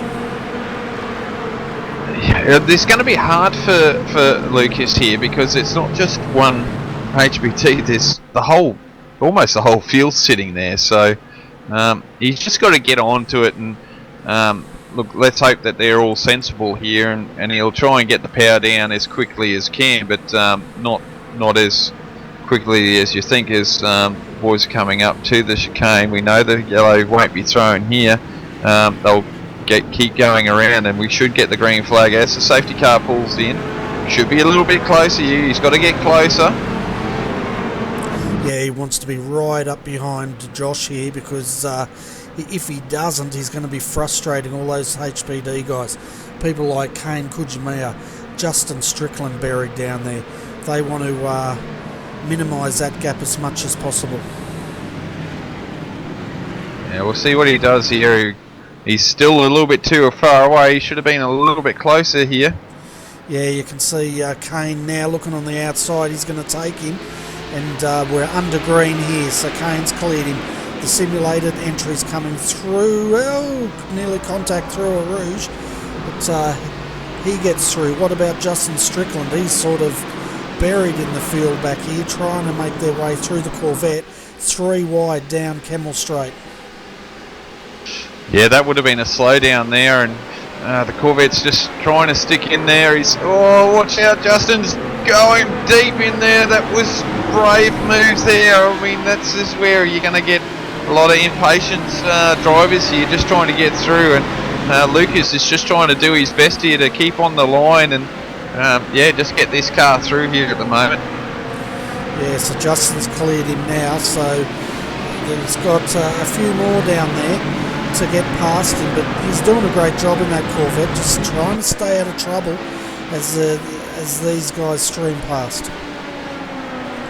Yeah, as there's more action back in the GT3 class, we're all mixed up at the moment, so just have to be careful, make sure everyone's playing nice back here. They got to be patient.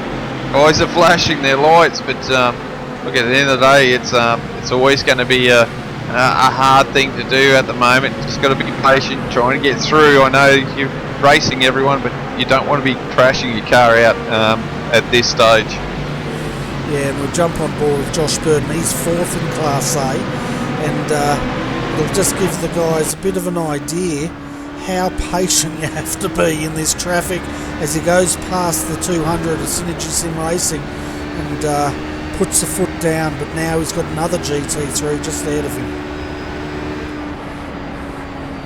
Yeah, it makes it so hard as he comes up and there's a car off, and just trying to see which one that was. It just veered off there.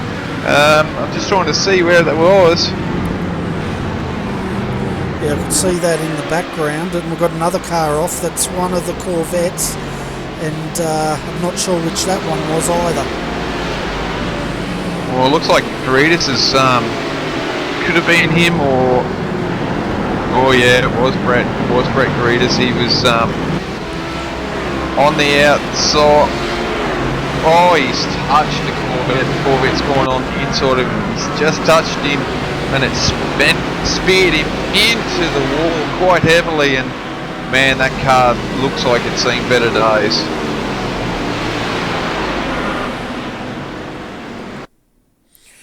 Yeah, just having a look at the replay, there was actually quite a bit of netcode in that, you know. Yeah, it could be. It's been one of those. Yeah, he had a good foot in between him and the Corvette. Yeah, netcode seems to be really bad today, doesn't it? It's not being too nice to these drivers. So today we're being a little bit more forgiving on these guys, because there is a lot of netcode. I'm picking up a lot of netcode too as well today. So, and also a computer shutting down on me, so that's not pleasant. But yeah, it's unfortunate for that. It certainly is, and Josh Burton now, he's finally caught up to Lucas in that Corvette, and he's cleared him. But to tell you what, he's 20 seconds down the track. Not to any fault of anyone, he was just buried in the traffic. Yeah, it's hard to try and get through, isn't it? When there's that much traffic on after a safety car, you just got so many mixed cars in there. So yeah, it definitely makes it hard to get through there. But now he's clear, he should be good to race away there and put some decent lap times down.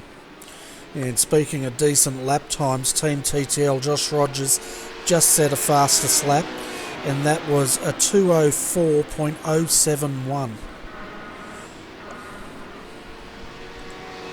That's pretty quick considering the boys were going a bit gasso than that in qualifying, but it's still a decent lap time for sure. Yeah, he's pulled out about 1 second. Well, it was 1 second. Yeah, 1.2 seconds over Kane, and over 8.7 seconds over Justin. But Justin had to get through all that traffic. Josh Burton fourth, 25 seconds down. Aaron Osborne, he rounds out our top 5 for Kane TDR, and he's 32 seconds down and still contending with traffic. Yeah, it's once again it's very hard. He's trying to get around these guys like 228 there is racing 218 and trying to get around him, but getting these HPTs makes it difficult as well. So it's all mixed up at the moment. But this is multi-class racing, and this is why we keep stressing you've got to be patient. Plenty of overtaking moves around here, but obviously you get those areas where you can't as well, and it makes it really difficult for everyone. It certainly does, and this is a high risk part of multi-class racing when they have these restarts. Classes are shuffled, and generally that's where the saying, yellows breed yellows. You can see why in this style of racing.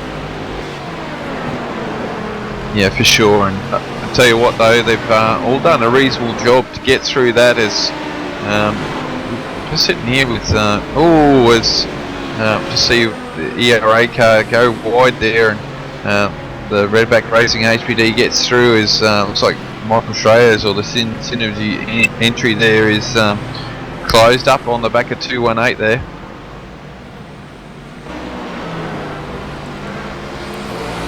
Yeah, the 218 I think is a lap down, and as he steps aside, lets Michael through. He's got the Redback HPD, that's the 118 right behind him, and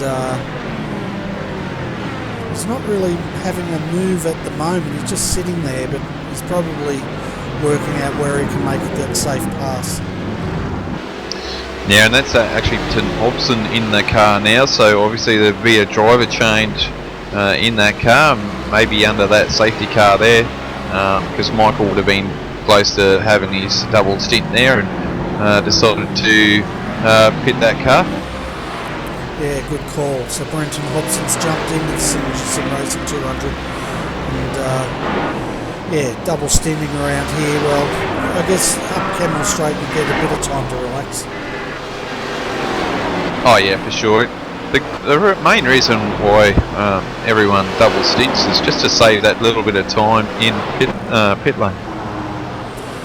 Yeah, that's right, because it takes, what is it extra on the pit stop when you swap drivers? Oh, it's a couple of seconds, I'm not sure exactly. I know the guys, I think it's around about 8 seconds extra depending on what class you're in. Yeah, so looking at our Class B, folks, we have Marcelo Rivera, Evolution Racing Australia, leading that class at the moment, followed by the 217, Scott Kozlowski, All-Star Motorsport, is in second. Third, Riley Blythe, Evolution Racing Australia. Fourth is Synergy Sim Racing, the 200. And then fifth, we have the 228 with Jake Blackhall driving that. And that's the third Evolution Racing Australia car. So I guess this 217 All-Star Motorsports, these guys have managed to get this car up into the top 5, where before I don't think they were really featured, were they? Yeah, no, they weren't. They have been just plugging away and doing their own thing. I think just having a look, I'm not sure, obviously with my telemetry, I don't know if they've stopped or not, or they've got to do a stop, but it's definitely put the car up at the pointy end of the field at the moment. Yeah, it certainly has. I've got him down as one stop, where quite a few of the others have 2 stops, so maybe just he didn't bring it in last yellow. Yeah, quite possibly. It's he was up near the pointy end, wasn't he, at the restart of this? So, getting that car through. But obviously, they're sticking to a strategy. Safety cars are not, and they'll keep driving that. They would have saved a bit of fuel running around under yellow for sure. So, just a little bit different to the rest of the guys. So we'll see how that plays, as it's got a little bit of right front damage here, probably, which is something common on these Corvettes, a little bit of bump, and they seem to get fairly damaged. Yeah, it doesn't take much. I also found that you can beach these if you decide to go sideways through the chicane down there and get the car caught up there. I had it sitting across there and I couldn't get any traction at all because the rear wheels were sticking up in the air. Yeah, they are quite low slung to the ground, just like the HPs. That's probably why they've got fairly decent straight line speed, these things, but no, they are quite low strung. That's where the GT3s are a little bit easier to drive, I suppose. You can't really beach them unless it's on a massive bollard, which I don't, unless you do it like the other guys did and put it on the concrete barrier. Yeah, that's pretty much beaching it, isn't it? Looking at our GT3s at the moment, well, Team TTL is leading the way. Dylan Sharman, he's pretty much been in that car since the start, and then we have James Stevenson right behind him in the 333, just pacing him out, keeping him in sight and staying in contention. Timothy Schweck, Carnet TDR, they're doing a great job. They're up into 3rd position. 4th is Darren McKenzie for Tryhards Racing 2, and then rounding out your top 5 in Class C is the One Performance Racing with Dylan Shepherd driving that car.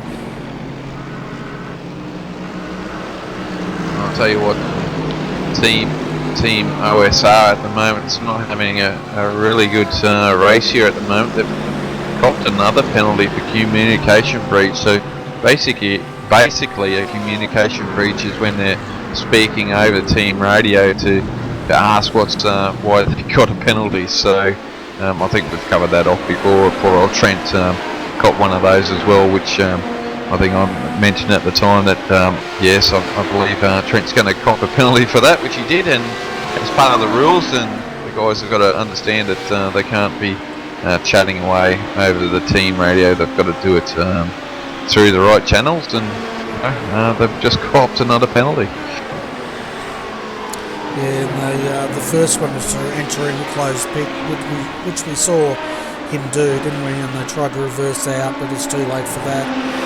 And as you said, the driver then communication breach. So, well, when it rains, it pours, as they say. But they've still got another 4 hours to go to get that car back to the pointy end. Yeah, it's a hard one, isn't it, sometimes, but these rules are there in place for a reason.